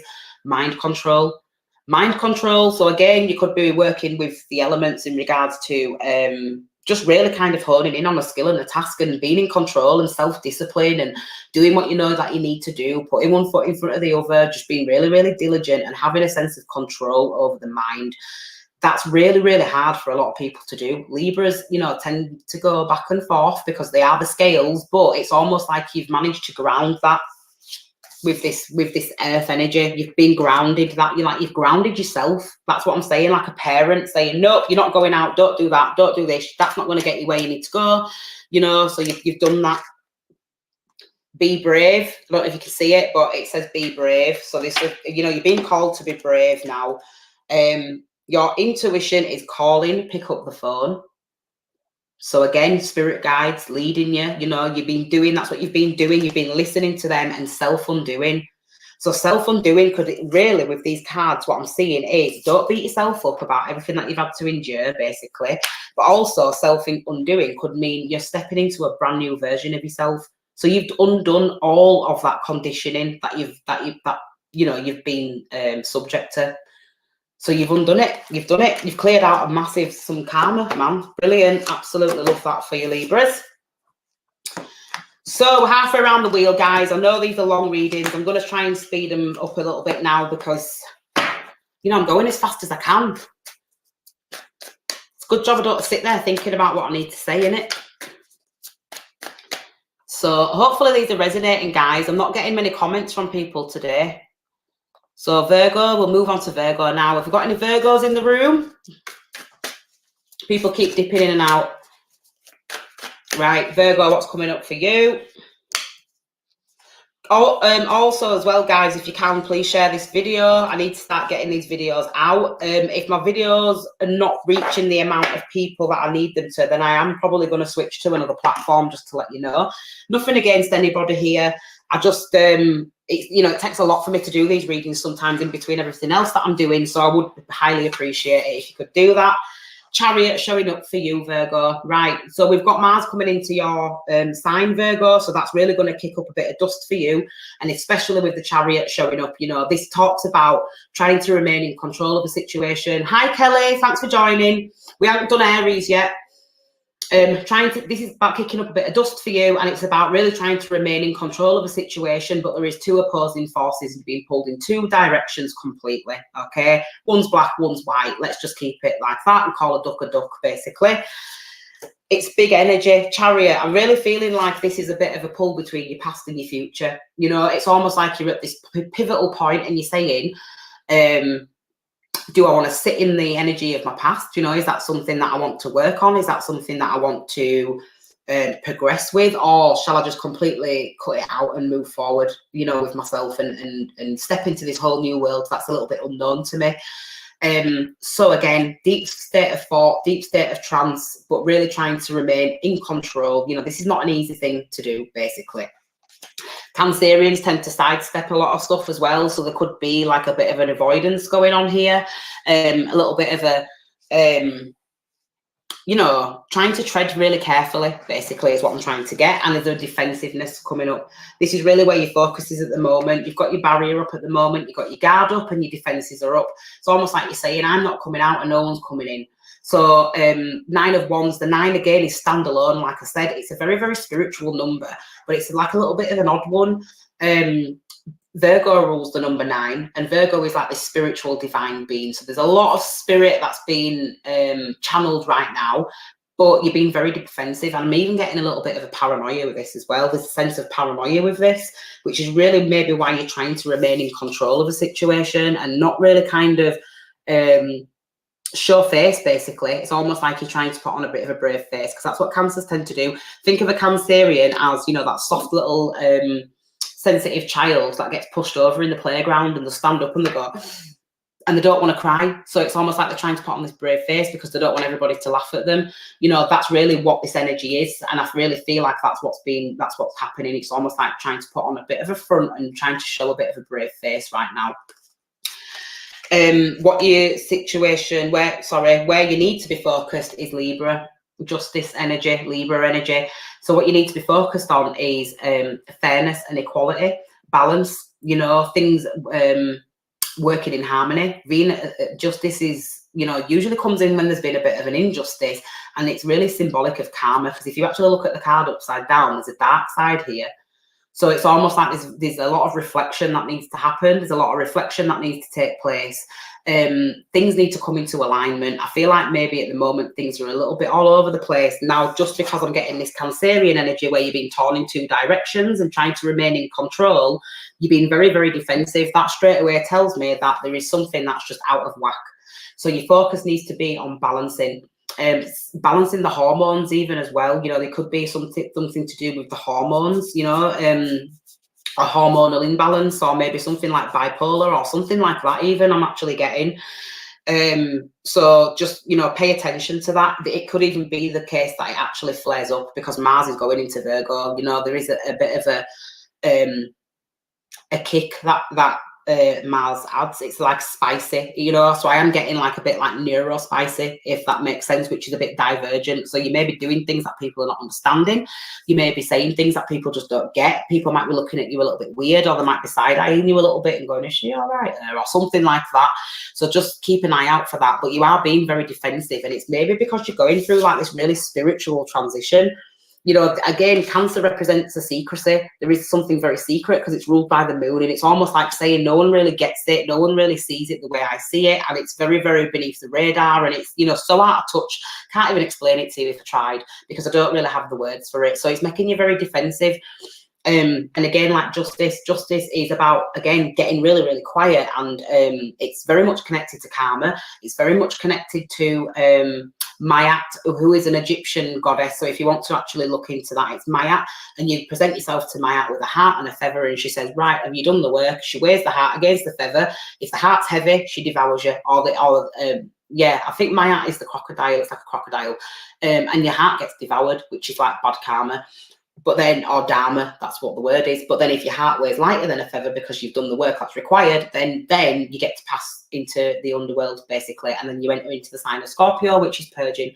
So you really have to pay the toll. You have to pay the fee. And this is really what is meant when they say that you have to pay the fee to Chiron to cross the river Styx. That's what it is. The river of Styx is Libra, you know, and you get to Chiron when you get to Scorpio, and then you ascend and you go to Sagittarius.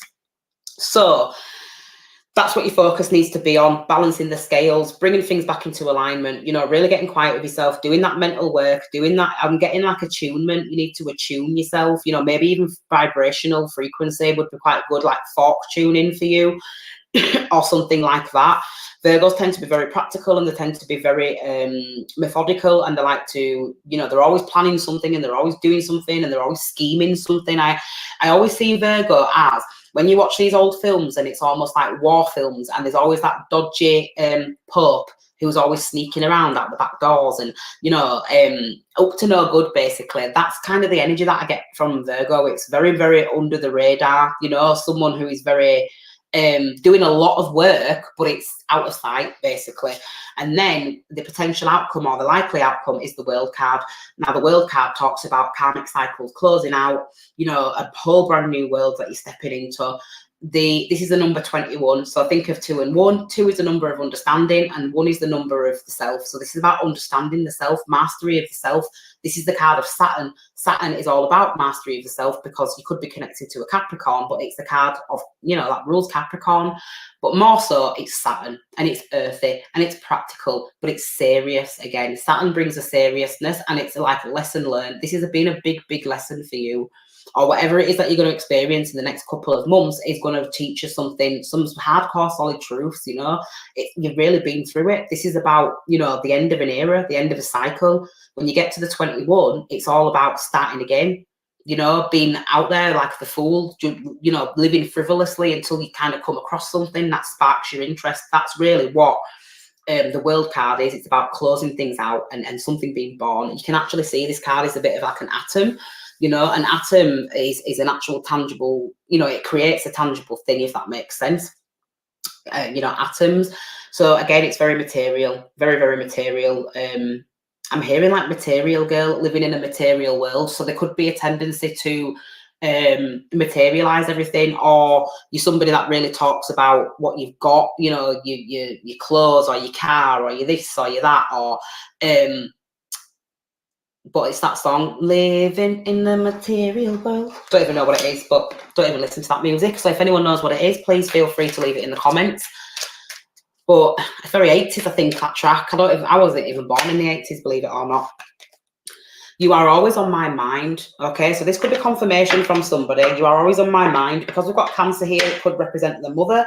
Justice, again, does represent a detachment of some kind as well. So being detached, mentally, you know, sending those brainwaves, basically saying you're always on my mind. Or this could be you saying that you're always on my mind. Okay, Madonna. Is that Madonna? Oh, God, it is Madonna. Duh. I kind of knew that, you know. But yeah, so again, this is, you're always on my mind, you know. So there's a lot of thinky going on here. Yeah, with regards to, you know, take it how it resonates. You know your situation better than I do. A lost cause. Okay, so you could be feeling like a bit of a lost cause at the moment. You could be feeling like you just don't know what to do with yourself. Again, I'm seeing like this being pulled in two directions, and a need to balance out the scales, a need to really bring things back into alignment, and you just feel like maybe a bit of a lost cause at the minute. The thing that I will say is, Mad Emma, Mad Emma, yeah, a lost cause. So yeah, new skills. So new skills is coming up. Oh, I've got a few here. Didn't even realise. So there's going to be a surprise for you guys. That pops up out the blue. New skills is showing up. Okay, so you could be taking on some new skills. We've got martini. Okay, so this to me talks about drinks, cocktails. Maybe you're being asked out. Maybe somebody wants to take you for a drink, you know. But I'm also hearing shaken and not stirred. So, you know, this is someone who's a bit of a smooth operator. So somebody might want to take you out. This also could indicate the fact that you might be over drinking as well. So just be careful about what you're putting into your body. Alcohol causes depression. So if you're not in a great headspace, you know, the last thing you want to be doing is drinking, basically, and lots of suitors. Now, one thing I will say as well is just be careful. If you are going out and you are dating and you are, you know, putting yourself out there, just be careful not to drink too much and, you know, let loose, if you know what I mean, because you might live to regret it. But yeah, that's your reading, Virgo. Sorry, I nearly said Libra then. So hopefully that resonated for some people. Now let's move on to Leo. We're nearly there, guys. Thanks for staying with me. If you stuck with me this far, we're getting there, you know. We're almost 3/4 of the way around the wheel. Oh, we are still letting loose in our... Honestly, I think I need to let loose, you know. I've forgotten how to do that, I think. I just don't do it anymore. I'm always working. I'm always busy. Right, okay, Leo. Oof. Oh.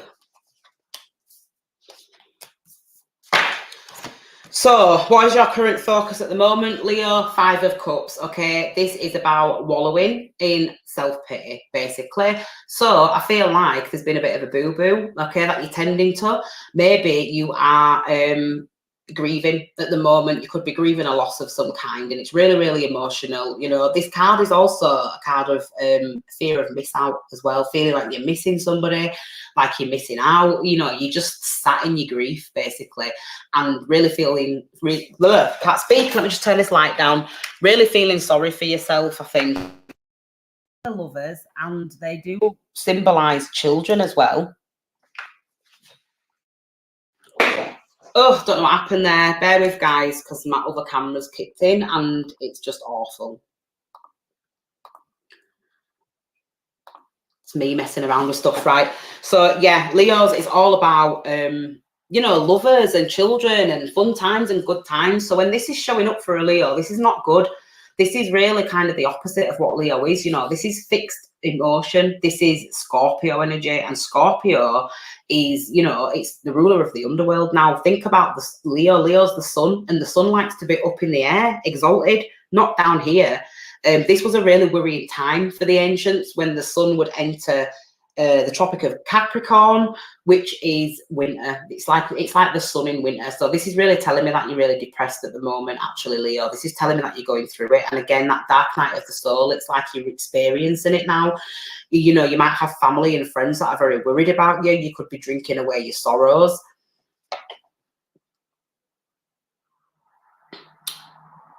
I don't get that. Who's Kate? Is that your family, Daniel? Caitlin, if you're here, because I can't see your name, then welcome. It's always nice to have a new face. But yeah, Five of Cups. This is a really, card of just, this is not good energy for you to be in, basically. Oh, daughter. Oh, bless. Oh, so is this your, oh, right, okay. So your daughter's on watching this, or your daughter's a Leo? Oh, hey. Oh, bless you. Right, I'm with you now, guys. So Five of Cups, yeah, again, so like I'm saying, this is really kind of a card of, it's not good for a Leo to be in. Get you, Daniel, I've got it. However, we've got the Sun. Look, this is your card, and look how positive that energy is. It's almost like it's a beaming, like this is like pure plasma. When Leo comes out, people know about it. Like they show up and they present. This is like, think of a presenter on television that is just completely dominating the stage. That's what Leos do. So then why this depression? What is going on? What is it that you've experienced? What have you lost? Because there is this real, it's almost like it's in the shadows. This is hidden. This is emotional conflict. This is about feeling emotionally all over the place and just down, really, really down, and not really wanting to, it's almost like you're focusing far too much on things that have come to pass, basically. So again, this could indicate a passing of some kind that's really affecting your vibration.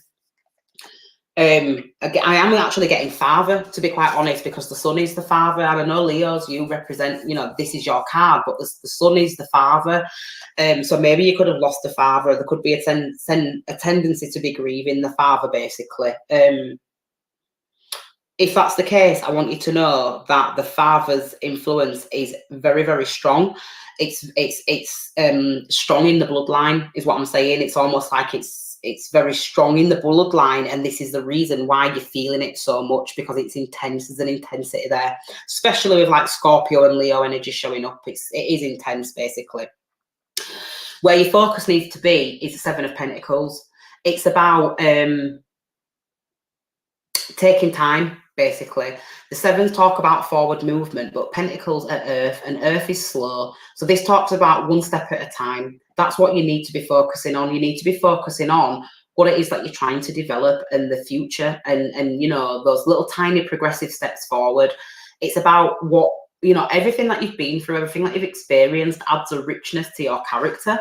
This is just another one of those moments. Now, I know I'm saying it very blasé, and I'm saying it really off the cuff and whatever else. That's not what I mean. And I've got to keep these videos quick, so I'm not trying to lack any empathy. What I'm saying is everything teaches us something, even the losses, even the grief, even the heartbreak, even the upset. Just every single thing we go through leaves some type of a knot or a scar, or a tickle or anything, or a flutter. It will create something. And really what it is take that culmination of all of these things and turn it into something. Use it as fuel and let it propel you forwards. If it is somebody that you're grieving, let's just say you have lost a father figure or something like that, make them proud. Show them what you're made of. Look at this guy, he's manifesting in this card, and he's getting really deep, and he's saying, don't matter how long it's going to take me, eventually I will get there. And he's telling himself that every single day is another day, another step forward. As long as I keep working on it, as long as I keep working on myself, as long as I keep working on my business, my family, keep putting my time, effort and energy into that, then I'll get there eventually. And that's really what you need to focus on. Rome wasn't built in a day, is what I'm hearing. So, just kind of be gentle with yourself. Leos tend to be quite ferocious, and that can be either projected outwardly, but it can also be projected inwardly. And then when it's projected inwardly, that can be quite destructive, to be quite honest with you. So, potential or likely outcome. This is about leaving burdens in the past. The Tens, again, high vibration, and it's a high vibration of spirit. So it's almost like saying that spirit's going to be talking to you so loud in the future that, you're not going to have a choice but to leave a situation alone anymore. You don't want to poke the fire no more. It's almost like it's gone out. So, all the work that you're going to be doing, especially over the next couple of months, because again, we've got Mars going through Virgo, is going to really put you on a brand new path, and you're going to be taking it with you. You know, look at this woman, she's carrying that baggage around, and it is a burden, but eventually that load will lighten. You know, that's what I'm trying to say. So you're leaving a situation alone. I feel like you've been through the worst of it, because it's almost like this woman's, she's at the bottom of the mountain now. She's been over the worst of it. You know, she's rode the wave of life, basically, and eventually she'll get rid of all this baggage. And she'll let it drop, because something else will come along that she wants to pick up, and you know, that kind of thing. So I do feel like there is more work to be done. However, you've learned some really, really big lessons, and these are lessons that you're going to be taking with you, and these are lessons of weight. That is what I'm getting. You know, these are lessons that are grounding, because look at the bull, it's Taurus. These are lessons that are really grounding. They add a sense of humility to your character as well, and they make you more human, is what I'm saying, is what I'm getting. Because, you know, there is an authenticity. Leos tend to be quite grand, but there is it's all about authenticity, and I feel like this is what's going to make you the most authentic version of yourself, is when you can tell the stories of your scars and your war wounds. That's what people tend to resonate with the most, sad as it is. You know, it's the truth. Ghosted. So again, I'm getting somebody's been lost. Somebody's lost somebody. You know, this is about being ghosted. I can't get in touch with you. I can't speak to you anymore. I can't see you anymore. You know, I am picking up the father really, really strongly in these cards. So it could be the father. You know, you just really, really, you want that final embrace, and it's almost like you never got it. And it's really beating you up that you never got it. My lighting's horrible. Sorry, guys. I can't get it right, can I? Mind control. Now look at this. Look at this. Mind control. This is someone who is really trying to get to grips with themselves, really, really trying to kind of control the faculties, you know, and all of that stuff. This is someone who is really trying to do what's required, but it's really, you know, it's hard. It's really, really hard.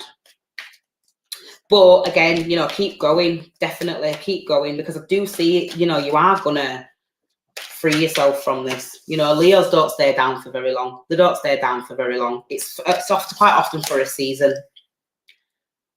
White picket fence. So this could be symbolic of a family home, you know, where it was all nice, everything was nice, and everything seemed to flow, and, you know, that kind of thing. This could also be in regard to the fact that when you're recalling memories of this person, I feel like you may be glamorizing them a little bit, and making them, I'm not saying that it wasn't nice, but, you know, you're making it more than what it actually was, and that's what's pushing you deeper into this depression and this funk that you're in. It could also mean that, you know, eventually you are going to get over this, and you are going to be happy again, because that white picket fence is like the wish come true, wish fulfillment. So that's your reading, Leo. Hopefully that resonated for somebody. Right, next one, we're nearly done, guys. We've only got Cancer, Gemini, Taurus and Aries to go. I don't think I've done too bad. We're only on 1 hour 48. Too many, I'm not taking that. But we've got Strength card coming out for you, Cancer. So you could be dealing with a Leo. You could be being asked to require to have strength. But where's your focus at the moment, and why? 9 of Swords, 7 of Swords, 6 of Cups, 2 of Pentacles. Right, so 9 of Swords really talks about anxiety. This is sleepless nights. You are being absolutely henpecked, you know, at the moment. This is about having that grey cloud hanging over you, feeling really, really worried and concerned about something. Just really anxious, basically. You could be struggling with anxiety at the moment as well. You know, if that's the case, then you need to get some more iron into the bloodstream, because iron is heavy, it grounds you. Anxiety is, you know, lots of oxygen in the blood. So yeah, but anxious, sleepless nights. Again, it's a number 9, so 9 is very relevant, and 9 is the number of Virgo, and Mars has just gone into Virgo. So you could have just had like a bit of an inflammation of anxiety at the moment. Let me just look at my comments. Oh, thanks, Emma. I'm just going to turn my light on, guys. because my lighting's getting rubbish now. So yeah, so you could have had like a bit of a flare up, or you could be having a bit of a flare up over the next couple of months with regards to anxiety. Something's just not sitting right with you. It's causing you a sense of concern. It's causing you a sense of tension, and you know, I feel like it's really kind of, you can't sleep on a night. So something's happening, and it's just like, ooh, it's a bit, you know. Oh, happy birthday. My birthday is 9th. Oh, your birthday. Oh, right, okay. Well, you know, maybe this is your reading then, Daniel. But 9 is a really, really interesting number, because I actually believe, if I'm correct now, do your research, but I'm sure number 9 is an indivisible number, which is why it represents spirit. So, and in actual fact, when you look at the number 9, it's almost like a sun that is contained within a crescent moon, which is really symbolic of the seed, which is the story of Christ in his manger. Right, that's interesting, because the seed is released, this life seed is released, and it sits in a compression in the solar plexus. And to me, that's what this number 9 represents.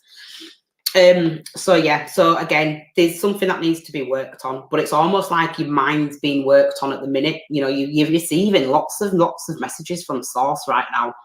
So if you are struggling to sleep on a nighttime, just know that you need to listen to what these thoughts going through your head, and you need to, rather than avoiding them, you need to really kind of get quiet and listen to what it is. That it's almost like there's that many, it's almost really hard to differentiate what they're actually trying to say. So rather than struggling to get to sleep on a night and causing yourself a sense of restlessness, just get up and listen and figure it out. What is it that's bothering me? And then it might take you a couple of hours till you get tired, go back to bed again, try again. But this is happening for a reason, because spirit can come to you a lot with more ease through the night, because it's ruled by the moon, you know, and it's almost like it's a different type of portal. The sun and the moon are portals. So if you are having sleepless nights, it's because something's bothering you, but you need to listen and really get quiet. Because if you can see, like in this card, the reason why I'm saying that, all of these birds are black, but then there's this little one white one. But look how this little white one is blocked out. It's almost like saying all these negative thoughts in your head are blocking out the one good thought, the one thing that actually needs to find its way to you. So there's an element of needing to clear the conscience to some degree. 7 of Cups talks about, you know, making a choice. There's a choice that needs to be made here, and there's a sense of confusion that's surrounding it, okay? So the 7s, again, Cancerian energy, influenced by the moon. The moon is about illusions, but it's all about delusion, and it's all about mystery, you know, that kind of thing, not really knowing, being a bit uncertain. It's like, oh, is it as it isn't? Oh, yeah, you know, and then obviously the Cups are emotions, so it's really trying to figure out how you feel about the situation. Really trying to figure out, you know, is this what I want? Is that what I want? You might be weighing up the pros and cons. You might be, you know, there's a sense of maybe even deluding yourself, you know, trying to make the shoe fit when it actually doesn't, or something along those lines. The 7s as well can indicate over drinking. Now, it doesn't have to be. And this actual fact, in these cards, they don't even look like cups. They look like singing bowls. But there's a snake, there's some ladders, and there's like a stream, and then I also see a mask as well. But I also see a wing, like a dragon's wing. So I'm getting something about reptiles now. So like reptiles or reptilian, something along those lines. If you can see it, I don't know if you can see. Try and get it to focus. But there you go. So it's almost like this guy's looking and he's going, which one should I choose? I don't want it to bite me on the ass, you know? So there's something about choices needed to be made. And that's really what you're focusing on. Maybe that's what's giving you this sense of anxiety. You know, is this the right thing? Is this really what I want to do? There could be even a concern here about maybe causing a sense of upset for somebody as well. It's almost like saying, like, how do I convey this message? How do I get my message across? Right, then we've got where your focus needs to be. 6 of Cups. 6 of Cups really talks about, you know, the past, the reminiscing on the good times. It really talks about, you know, the things that brought you a sense of happiness. This can talk about childhood, and it can talk about fond memories. So really, this is what you need to be focused on. You know, what is it that brings you that sense of happiness? What is it that brings you that, you know, that sense of innocence and that pureness to the psyche? Especially in regards to Cancer, you know, Cancer's the cardinal water sign, so it means that it's the first stirrings of emotion. So, you know, you need to really kind of tap into that. It's almost like when Cancerians get into deep emotion, it's almost like they start to drown. Think of the Cancer as a crab. Crabs don't swim at the bottom of the ocean. They like to skirt across the surface, you know, sidestepping and this, that, and the other, burrowing themselves every now and again when they get too much sun and, you know, that kind of thing. But when Cancerians tend to get into more serious situations and deeper emotions, it's almost like, oh, they feel a sense of claustrophobia, okay? Can even probably bring about a sense of depression even. However, you know, think of the things that brought you a sense of happiness, you know, the things that you enjoyed when you were younger, or, you know, I feel like there's a need to go back to past scenarios, basically, revisit the past, revisit the way that you've done things, revisit, you know, all of that stuff that's already come to pass, and really kind of take stock so that you can make an informed decision. You know, what is it that made you happy before? What is it that you said you were going to stay away from? What is it, you know, again, these conversations that you're having with yourself, you know, reanalyze them and do the work, because really what's going to happen is that's how you're going to draw yourself a conclusion. Two of Pentacles is the potential and likely outcome. This is about a to-in and a throw-in, going backwards and forth. I feel like a decision needs to be made about the direction in which you want to go. You know, Pentacles are very, very down to earth and very matter of fact, and this really talks about juggling. Now, this here looks like a planet. So this is someone whose mind is just so far off at the moment. It's almost like they're really struggling to ground themselves in a situation, or in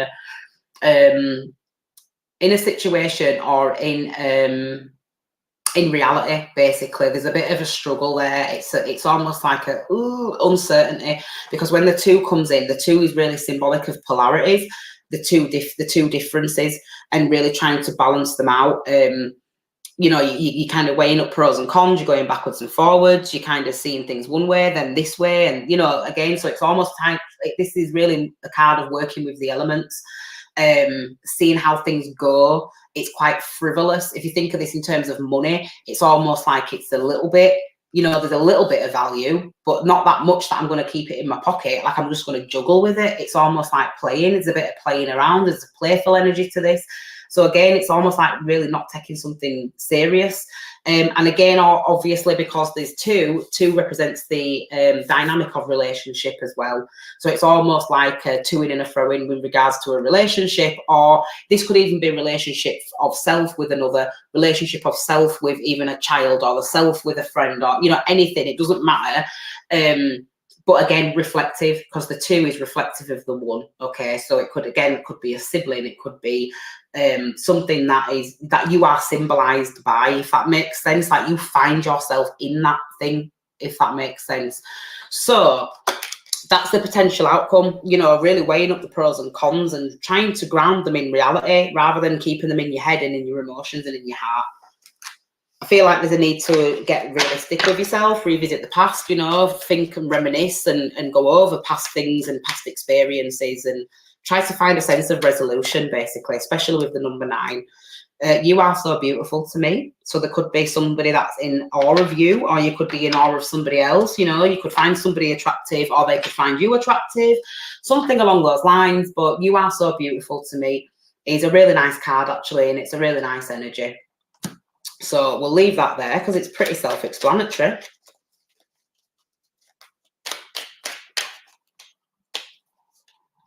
Work. And I think this is in regards to your mind just working overtime, you know, work. It's almost like it never stops. It just doesn't shut off. It's exhausting. It's getting to the point where it's becoming really exhausting. Again, drinking to excess. There could be a tendency to drink to excess. This doesn't need to be drink. This couldn't be anything, but it's almost like something's being done to excess. Because when I think of drinking, I also think about enriched emotions. So really kind of basking in those emotions that are really, really rich, and sometimes can make us a bit sick. Because, you know, when you think of the Bible and you say Jesus turns water into wine, that's really talking about taking something platonic and turning it into something with much more substance and value. So to me, it talks about the blood, but it talks about the bloodline, but it also talks about things that really stir us emotionally, and, you know, and swimming in that arena. This is what this 6 of Cups is. This is about being really in deep when it comes to your emotions, you know, and enriched emotions. This is about an enriched emotion because it's a memory. This is a card of memories. Last card, cut the cord. Okay, so there are things that you need to cut out of your life at the minute. Again, this could be the thing that you're going to and fro in between. It's almost like saying you need to make some type of decision, because if you don't, it's going to peck your head forever and ever and a day. So, you know, maybe you just need to cut the cord, basically. So that's your reading, Cancer. Now we're going to move on to Gemini. Hopefully you got something out of that. Let's change this banner. Gemini, come on then, let's see what we've got for you guys. Have we got any Geminis in the room? I think my computer's got a bit of a lag, peeps, just so you know. We're almost done now, guys. Gemini, Taurus and Aries. Two of Swords, Eight of Pentacles, Page of Swords. Oh, it's all right, Daniel. Three of Pentacles. So Two of Swords, Gemini. Gemini, this is a card of, again, really being conflicted mentally. This is about needing to make a decision. This is about, you know, being very avoidant, actually, Gemini. This is not wanting to see a situation for what it actually is, not really wanting to remove the blindfold, being a little bit ignorant, being a little bit, you know, just, there's a lot of harm in this card. Okay, let me just focus my camera. You know, if you actually look at this woman, she's got scars all over her arms. Okay, so there could be somebody that's actually self-harming at the moment. If there is, then I suggest you reach out to somebody and get some help. You know, you're not going to get judged for it. In actual fact, you're going to get exactly what it is that you need. But I do feel this doesn't have to be physical. You know, this could be mental. This could be emotional. This could be not eating. This could be, you know, bulimia, anything like that. It doesn't matter. But you're not telling people, and you really need to speak out, because it's causing you a sense of sufferance. So if you need to drop a message, then do that. You know, if you need to speak to somebody, then do that. But you know, this is something that needs addressing. Basically, that's really what I'm picking up. This is not great energy. Eight of Pentacles, you know, this is the why, basically. Now the Eight of Pentacles, you know, this talks about, really what I'm getting with this card is a bit of an overindulgence in matter. You know, this is about, eights talk about that flow. What goes in must come out, input and output, input and output. So again, I'm picking up something with regards to food. You know, maybe binge eating. I'm getting binge eating, or you know, just eating a lot and feeling sick afterwards, or something like that, or comfort eating, but it's actually becoming quite detrimental. So almost like it's becoming a bit of a comfort for you to do that, even though you know that it's something that you shouldn't really be doing, you know, something along those lines. That's really what your focus is on at the moment. I am seeing it again. I'm just getting, this is somebody sat up through the night, you know, with a table full of food and a table, because try to focus my camera, peeps. You know, Pentacles rule substance, and it's almost like just sat there and indulging. That's really what I'm getting, indulging in all hours of the night. You know, you could even be getting up out of bed to do this as well, you know. But it's almost like you're not addressing it like it's a problem. You know, you're not really addressing it like it's a problem, but it is something that keeps you bound. It keeps you attached. It keeps you, I don't know. There is also a sense of detachment, because I feel like this, in this card, this person's quite lonely. I'm getting a very lonely vibe from this person. It's almost like this person does keep themselves separated so that they're able to do this, you know. But it's something to think about often, something that's really on the mind. It's actually playing on the mind. So that's interesting. Now, one thing I will mention as well, Gemini, is that Mars is moving into Virgo. Virgo's ruled by Mercury, but so is Gemini. So there could be something with regards to an inflammation or something like that. And again, if you actually go back and watch my Mars in Virgo video, it talks about violently, like a violent vomiting, something like that. So there could be something to do with bulimia. So even if you have just been eating and thinking that you're making yourself sick because you're eating too much food, you might want to actually go and speak to somebody about it, because maybe you don't see it as a bit of an issue. And in actual fact, it's developing a type of habit, because the Eight of Pentacles is habitual. You know, this is the card of habitat, habitual. It's like a habitual thing now, or it's becoming a habitual thing. You're eating to get to the point where you're feeling full, and then you're binging and you're throwing it up, and it's a problem. You know, it's actually really causing some damage, is what I'm hearing. Not serious. It's not like serious damage now at the point where you're needing hospitalization, but it's not really going well for you, basically. What you need to be focusing on is the Page of Swords. The Page of Swords is someone who is educated. This is someone who is well read. This is someone who is well researched. So you really need to start doing your research and looking into these things, because you've been so unaware, you know, or maybe a little bit avoidant, or even just kind of, this is about fear, you know, being driven by fear. You may not have wanted to know if this was a problem, but, you know, you're being asked to actually address it now, because if you look at this girl, you know, she's got a book in her hand. She's really kind of doing the work, and she's treading very, very carefully. You know, this is something that's been taken in. This is not something that's been done frivolously. And it's kind of kicking up all of these ideas and light bulbs, like bing, bing, bing, and, you know, triggering. This is what I'm getting, because Mars, again, it represents a trigger.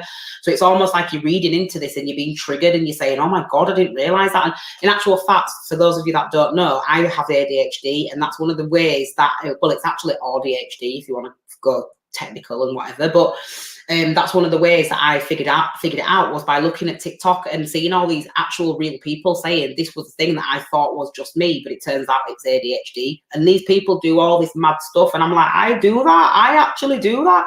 I'm crazy, batshit, but you know, it's fun. It's all in good fun. So yeah, anyway. So you do need to do your research. You really need to put your feelers out there. You know, even if you don't feel like you want to speak to somebody just now, you know, just look it up, at least look it up and look into it, and try to put yourself in that picture and say, is this me? And if it is me, then I need to get some help. You know, I need to get some assistance. This page is often symbolic of a little bit of a runt. You know, the runt of the litter is what I'm trying to get. I don't mean that to sound awful. You know, I'm not trying to be offensive, but what I'm saying is there is an association with this Page of Swords as being a little bit, somewhat of a bit of an outcast, or someone that is not really accepted well or received well, or you know, people might be quite suspicious of them for whatever reason. This could be somebody who maybe even was a little bit bullied, or is a little bit bullied, or, you know, people just tend to poke a bit of fun at them, you know, because they're not really ones to speak up and speak out, something along those lines. Now, if this isn't you, this could be a child. Okay, so this could be, you need to pay more attention to a child. Your child could be an air sign, doesn't have to be, but your child is quite clever, and it's almost like they have the ability to be able to pull the wool over your eyes, because this is known as the spy. You know, this is someone who is very stealthy. You know, the good on the feet, the think on the feet. You know, that's what this card's talking about. So they know what to say and they know what to do to avoid confrontation and communication about something. So it could be that, you know, you need to pay more attention to a child. Now, potential and likely outcome, I am seeing collaboration. So I am seeing people coming together. This is a card of 3, you know, so this really marks, you know, people working together to kind of paint a bigger picture of a situation. So again, this could be a doctor, an outside influence. It could be someone who is very in tune, you know, like some type of professional, because there is somebody, it's like a bit of a hierarchy. So now I'm seeing like the professional, the parent and the child, something like that, you know. And 3s really talk about, you know, children, collaboration, births. It's the card of the Empress, which is the divine mother. It's the card of, you know, Venus, which rules Taurus, which is food. So yeah, absolutely. Somebody in you, either you or somebody in your environment, may have a condition, a mental condition that's affecting how they digest and eat food, or how they use food. Basically, it's almost like they're using food as a tool of destruction. Now think about Mars in Virgo. Virgo is the digestive system. Mars is a trigger. So especially over these next 2 months, you might want to pay particular attention. If this is ringing a bell somewhere, you want to keep a beady little eye out and listen for all those signs that are being shown, because if that's the case, you might want to address it, and then you might want to go get some help, or you might want to seek some professional advice. So that's a really, really specific read. It's not going to be for everybody, that, but, you know, that's what I saw, so that's what I needed to say. Your intuition is calling, pick up the phone. So you probably already got an inkling about this, you know, again, like if it's not yourself, it could be a child, but there's an inkling there that this is happening. This could be a female child, a daughter, could be a sister, could be a sibling, something along those lines, you know, it could even be a mother, but you know, whatever, you get my drift. And I'm also seeing famine from this, famine, not just feminine, I'm seeing famine. So that's interesting. Last one. All about the Benjamins. So now all about the Benjamins would typically mean being all about the money, but it got, you know, this card is really making me feel like all about the Benjamins is basically saying I can't get enough. I can't get enough. It's almost like it's like, again, binge eating. It's not like a starving anorexia. This is like a binge, you know, I can't get enough. It's all about the Benjamins. It's like gains, you know, but then this person might feel bad about gaining weight. So then they purge it and the sick, you know, the sick.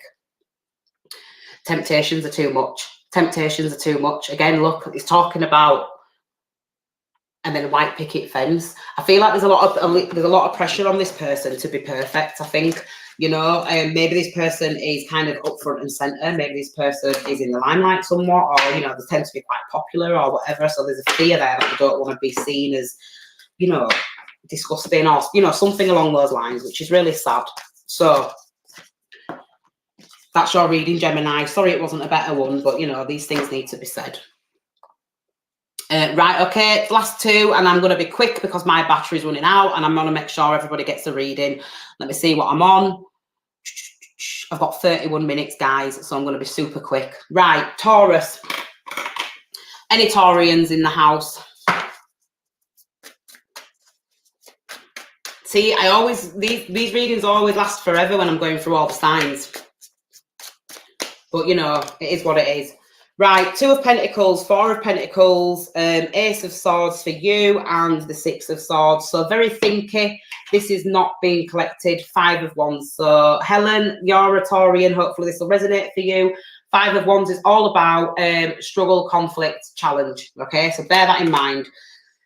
2 of Pentacles is what you're focused on right now. So what you're focused on right now could actually be your finances, okay? Or it could be 2 alternate lives that you're leading, or it could be 2 situations, or 2 things that just kind of have the same sense of value that you're trying to bring into alignment, but they're just, you know, maybe they're not working or something, or it's almost like it's becoming hard work because there's such a dynamic between the 2 things that it's, you know, you're having to go backwards and forwards. So let's say, you know, you're living between 2 properties, or you know, you're working 2 jobs, or you know, you're doing that. It's almost like this with these two things basically. Also could symbolize a relationship as well. So that's what your focus is on right now, and it is in regards to the 4 of Pentacles. This is why your focus is on this. So this is about securing the bag. Securing the bag, you know, you're wanting to have something to call your own, and I feel like this might even be a home. You want in a place to call your own. You want in, you know, you want to make that investment. You want this to be yours. You want this to be your place of comfort and contentment. I feel like you're really wanting to ground yourself in reality. You're wanting to level up and mature and step into this next phase of maturity and saying, look, you know, I'm not that kid anymore, or you know, it's almost like I'm seeing as well that you might want to be making more money. You might want to be working a second job. Let me just try to focus my camera. You might be working a second job to make this become a reality, because it's something that you are fixed on. You know, the 4s represent a fixity, and it's a fixity concerning material matters, something that's close to your heart. You know, look at this. This is like money in the bank. This is you cherishing this. This is something that you really, really, really, really want. Look at this woman's turban. This is really telling me that all she's done is think about this. You know, it's been going on for a long time. This is cardinal energy. So cardinal energy is the Capricorn. The Capricorns are hard workers, the professionals. They usually work in an established profession, something that they've been working at for a long time. But I feel like there may not be as much money in it as maybe there once was, or something like that. So you're having to take out a second job. Now, you don't have to necessarily be buying a house, but it could be paying rent. You know, you're doing it so that you can afford the rent. And it's almost like in one hand out the other. I feel like it's in one hand out the other. You could even actually be applying for a loan as well, or you might be applying for some type of a mortgage, but you're having to save up for the deposit, you know, something like that to secure it. And then that's when, you know, they're going to probably make the offer and say, right, okay, that's fine, you can have it. But it's almost like being out in the wilderness at the moment. It's almost, I feel like it's just manifesting this. It's something that's existing very much, even though it's kind of concerning the material world. It's very, very inward. You know, it's like, what's the word? Retrograded. You know, so you're having to go inwards in order to project this back out, basically. Your focus should be on the Ace of Swords, a fresh perspective. You know, think about what you're doing. Don't rush into things. Ace of Swords talks about a realization, and it talks about, you know, the truth of the situation. It talks about, you know, these are gifts from the divine, and it's really the divine saying, open your eyes, we're trying to show you something. So with the Ace, I'm going to pull a clarifier. You know, we have got this sense of conflict as well. We've got Temperance. Temperance is all about, again, working with the elements. I feel like you might be feeling like you're up against them at the moment, and it's almost like Spirit's guiding you and saying, just take a moment to breathe and realize that we're actually assisting you, but you just need to get in tune with it. You need to get more in tune with the waves of vibration that we're sending, if that makes sense. Meditation would be a big thing for you at the moment. I'm feeling really, you know, I'm feeling like there's a complexity to this as well, because if you can see, we've got all these equations. It's almost like you're really trying to work something out, but you are being divinely guided. Okay, so you are channeling. So if you actually look at these cards, it's almost like this is the divine being, this is Temperance and Sagittarius energy, and this is it's almost like these messages are being sent. So it's almost like your pineal gland is being activated and you're being awakened. So you're seeing things through a different set of eyes, or, you know, the world just seems much more brighter to you now, or you're really trying to put yourself in. If that makes sense. You know, you're trying to ground yourself. If you was a plant, you'd be trying to pot yourself and saying, this is my pot, this is where I sit, you know. So there is this sense of establishment of some kind, but, you know, you're being shown and you're being led and you're channeling and you're getting really quiet. And even though it might not be fully make sense to you right now, it's almost like you are really trying to tap in. You know, it's almost like you've realized some type of a truth, or something's being shown to you. You know, it's almost like a revelation, and it's really kind of sparked you to you know, seek out this sense of stability. Could even be in regards to a relationship, because Sagittarians do, you know, they are known to play the field. They are the explorers. Ola, don't even think about it. Pissing me off. Get off my page. Sorry, Helen. Blocked. Anyway, I've got the reflexes of a cat. Yeah, so this could be, you know, somebody that you're dealing with right now. Again, like I said, just here, there and everywhere. And it's almost like you're saying, look, for God's sake, all I want is a sense of stability. Can you give me that or not? I feel like this person might not even be giving you the answer. They were just leaving you in limbo. And you're just like, my achy, break your heart. You're like, what are you doing? It's not the one, basically. But, you know, you're being shown. You're being shown. And it's almost like Spirit saying, like, open your eyes. Can you not see what's going on? You know, it's almost like I'm seeing like this person's wings are not actually real. There's translucent. So you might actually really, you know, blow smoke up this person's backside for them to be something much more than they actually are. But in actual fact, I feel like they may be somewhat of a fraud as well. So you're realizing that there's a little bit of an instability here, maybe, and you're wanting to get away from them, or you're wanting to secure your own sense of stability, or just move out and move on with your life, maybe. Six of Swords, absolutely moving on, you know, leaving a situation behind. You know, this is about, this is scary, first and foremost. You know, the sixes are beautiful numbers, though. To be quite honest with you, they represent beauty, but they also represent the lovers, and they represent, this is about separation, moving away, you know, being at a distance, not really seeing eye to eye. This is about choppy waters, uncertainty, you know, being thrown about, all of that stuff. And it's often with a heavy heart that we do this as well. Can you see it's raining? It's not fun. This trip isn't fun. So I feel like you're having to walk away from something that has caused you a sense of, you know, depletion, mental exhaustion. You've learned a lot from it, though. However, you're not at the point now where you're seeing it as a blessing. It's still very, very tender. You know, you're still beat up. You're still bruised. You know, you're at backside sore because you've been sat in that boat for so long. You know, it's not the one, basically. So there is a cloudedness over you, like a bit of a grey cloud hanging over you at the moment. But I do feel like your focus is shifting towards giving yourself that sense of stability, not really leaving it down to this person. I do think there's been a lot of conflicts. There's been a lot of fighting. I feel like you may have just looked up to this person like there was something divine, and in actual fact, there was quite the opposite. It's been a hard pill for you to swallow, but you know, you're there, or you're getting there at least, or you will be. You will be. Analyze the facts and find the truth. You know, maybe you've already been doing this. Maybe this is something that's going to be happening throughout the next couple of months. Double speak. This is someone who talks absolute shite. Double speak is basically saying one thing meaning another, or saying two things in order to counteract what's just been said. There's a sense of confusion, delusion. This is somebody that tries to pull the wool over your eyes, and they're just not very upfront and honest and direct. So you stop listening to them and you started going within to look for your own answers. And in doing that, you've actually realised that this person's a bit of a piece of shit, and you don't need to be spending time around them. That's really what I'm getting. So you are moving away. You know, you're moving away, and you're onto something new. Last one. This is the end, isn't it? You know, this is the end, isn't it? So it's almost like you're realizing that this person just isn't ever going to be what you want them to be. You need to leave them. You know, you need to find your own sense of security. You need to go down your own path, and you need to be really honest with yourself. You know, that maybe the wool has been pulled over your eyes a little bit. This person's not as honest as you maybe initially thought they were. So hopefully that resonated for somebody. Hopefully that resonated for you, Helen. You know, it's not a great reading, to be quite honest with you, but, you know, I think these things will come out. So we've got 8 of Pentacles again. This is the card of the Mars in Virgo transit, you know, so I'm not surprised this is coming up now. We're on to the sign of Aries. So, Aries, you know, this is your last reading. Not your last reading. This is the last reading of the evening. Thank you for being patient, everybody. If you've been waiting right till this point to get a reading, it is appreciated. You know, if you can like the video as well, that'd be perfect. No problem, Helen. Yes, Kelly, come on, Team Aries. We want something good.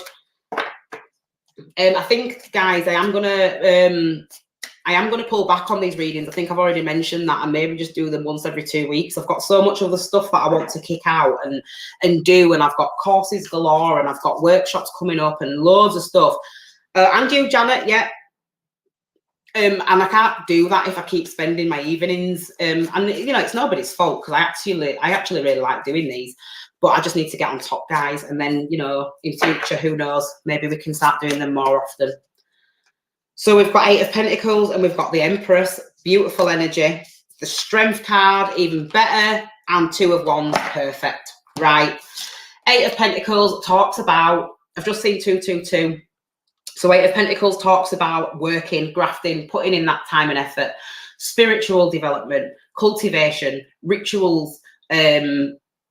Yeah, I know, Kelly. But do you know what? I could do this stuff forever and a day, to be quite honest with you. I sometimes feel like people rely on me a little bit, and they do. But again, you know, I do have to look after myself. I do have to make sure that I am well maintained and well watered and all of that shit, basically. You know, without being rude though, I do, because I do burn out, and I'll work so hard for so long. But then I've realised that rather than, I'm not somebody that works on tight, short spans. I can't do 5 days a week and then a weekend off. It's not enough. I need to just keep going and going and going and going, finish my project, then have a few days to myself. Same again. So I'll go really, really hard, and then I'll just stop and have a few days off. And in actual fact, that works better for me. So, which is why I work for myself. 8 of Pentacles, again, like I said, you know, this is about doing a lot of work, you know, manifesting the shit out of your life, basically, putting in those hours, grafting, and, you know, literally what I've just been talking about, working around the clock, and making sure that you are doing what needs to be done, basically. You've got the Empress here, so you are about to birth something. You know, Aries are about to give birth to something quite big. You know, this is something very spiritual. This is something that's been developing for quite a while. Could even actually be 12 to 9 months. Let's just, you know, be honest. But it's about to enter the world. You know, the Empress is the divine feminine, and it's all about children, but it's all about, you know, something that's been created. It's creation in its most purest form. Oh, girl, wake up, perfect. Thanks for sticking with us. I'm an Aries sun too. Do you burn out, girl, wake up? Because that'd be interesting to know, because I actually think Aries are very much associated with ADHD. Aries, Gemini, you know, I need to look into it more, but I definitely think Aries. And you need to make sure that you've got enough iron in your diet as well. All Aries do. So the Empress, again, you know, this is the material mother, this is the divine mother, this is the universe, this is the planet, and this is the feminine quality that runs through all of life. But this is also a negative charge. Matter is negative, it's not positive. That's the sun, you know, that's the sun's influence. So this is really grounding. So it talks about big grounding, big investments. This is about something being deeply rooted. This is about, you know, something that goes way back. This is about ancestry. You know, this is quite a heavy card, actually, well, from what I'm getting tonight. I'm just getting like lineage, like family ties, familial ties, lineage, you know, things of that nature. This is the cosmo, you know, the cosmic, whatever you call it, you know, the cosmic queen, let's just put it that way. This is someone who is really in touch with the zodiac, you know, the animals and the children of the zodiac and people and humanity and all of that, all culminated into one divine being. This is what this woman is, basically. So it's almost like all this work you've been doing, I am seeing like a glow up as well. You know, you could be really glowing because the Empress is the embodiment of every single queen. So this is about, you know, this is someone who understands their emotions, they understand the thoughts, they understand their actions, they understand the magic that they exude. This is someone who understands how to manifest and transform and reform and deliver and everything like that. You know, this is like the person where people look at them and say, wow, like, how is she doing that? That's really what this card's about. It's almost like it just came out of nowhere. You know, like when someone gets pregnant and they say, whoa, where did this come from? It's almost like, whoop, 1 minute, you know, you don't see me, next minute I'm all, you know. So it's almost like something coming out of nowhere. That's really what you're focusing on. You're focusing on bringing something into reality, into your real world. So strength is where you need to be focused on. Strength is about Leo, optimism, you know, fun. Focus more on fun. It's not enough for you to just be working all the time. You need to be focusing on, you know, pleasures as well. Maybe finding yourself a lover, you know, if you have got a lover, maybe thinking about children and, you know, that kind of thing. It's kind of like less harsh. It's more frivolous, you know. Remember that life's to be enjoyed as well. But again, I am just seeing that this Empress is like, you know, look at these two cards. It's like, this is like someone who is, she's just strong as fuck. I'm feeling like a woman, you know, that's pushing out a baby. And, oh yeah, see, girl, wake up, yeah, burnout for sure. Aries, they're all the same. Especially when it comes to other people, actually. That's usually who burn Aries out rather than themselves. But yeah, look, we've got this world, you know, she contains life. She's the container of life. She's a lion, you know, lions represent strength, but she's also soft like a lamb. Now, what more can you get? You know, this is almost like I'm saying, it's like, what more can you get in a person than all of these features? That's really what you want. You want someone who is, you know, productive, but also strong and vigilant, but also soft and vulnerable. And it's almost like, it's just, this is what you've been working towards, you know. This is basically your gifts, you know. It's your gifts from the divine, what you've been blessed with, because we've got 8 and 8, and I saw 2 2 2, and then I've got another 2 on here. So 2 2 2 is big numbers for you, but also 8 88, and I am seeing 38 as well, and 28. So potentially likely outcome in the future. We've got 2 of Wands. 2 of Wands is the card of connections. You know, this is the card of making those connections. It's the card of wanting to get out, you know, and see more of the world, explore. Aries is all about exploration. You know, they tend to get quite bored when they're just sat doing the same thing, the same task over and over again. But I always see travel with this card, because if you can see, it's got like a little minivan and a world, and it's almost like saying, like, I want to make my mark on the world. That's why she's got this sword here, pointing towards the sky, pointing towards the divine, and she's saying, there, that's where I want to go. That's me, up there, right there. So it's about making your mark on the world, wanting to travel, wanting to go the mile. You know, Aries are all about going the mile. It's like go hard or go home.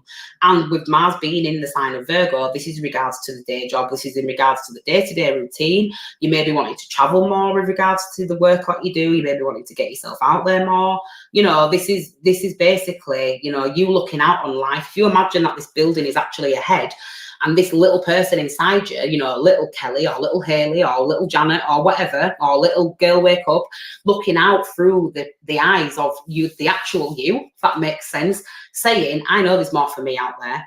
You know, I know that there is. And how can I bring that into being? You know, how can I do what's required in order for me to be there where I want to be? It's almost like trying to put your name on the map. You know, put it, money on the map is what I'm hearing, money on the map. So that's what I'm getting for you, Aries. We're going to pull some confirmation cards, and then I'm going to let you go because I've got a feeling that my laptop's going to die and I can't plug it in because my camera's plugged in. Because you're probably all thinking, like, why don't you just plug it in? Well, I can't. A random act of kindness. So somebody may be actually acting in your favour. You may be receiving a random act of kindness, but a random act of kindness really talks to me about Noah's Ark. Noah's Ark is a story of spiritual awakening and the purification that comes with it. Noah is basically the life germ, and the ark is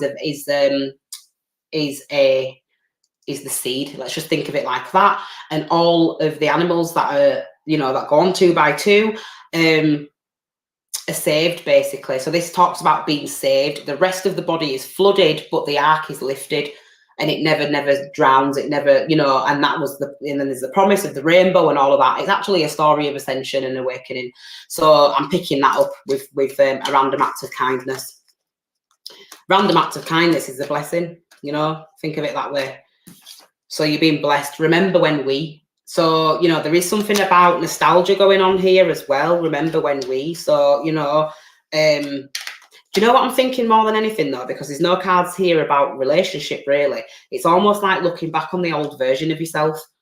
Or, you know, you might be meeting somebody or seeing old friends and reconnecting and saying, do you remember when we did that? Do you remember when we went there? Do you remember that? And you're saying, yeah, but oh, God, it's just not me anymore. You know, I can't believe that I even did that. It's almost like I'm not even the same person. So you're looking out. It's almost like you're looking out of yourself. But this is the old you, and this building is the new you. You know, it's like something that you've built, and it's almost like saying, yeah, she still exists, but you know, I don't fuck with her no more. Basically, she's just like tucked in the corner. Let's not talk about that. Something like that. I am heartbroken. So you could have walked away from someone. This is remember when we, right? Somebody really wants your attention.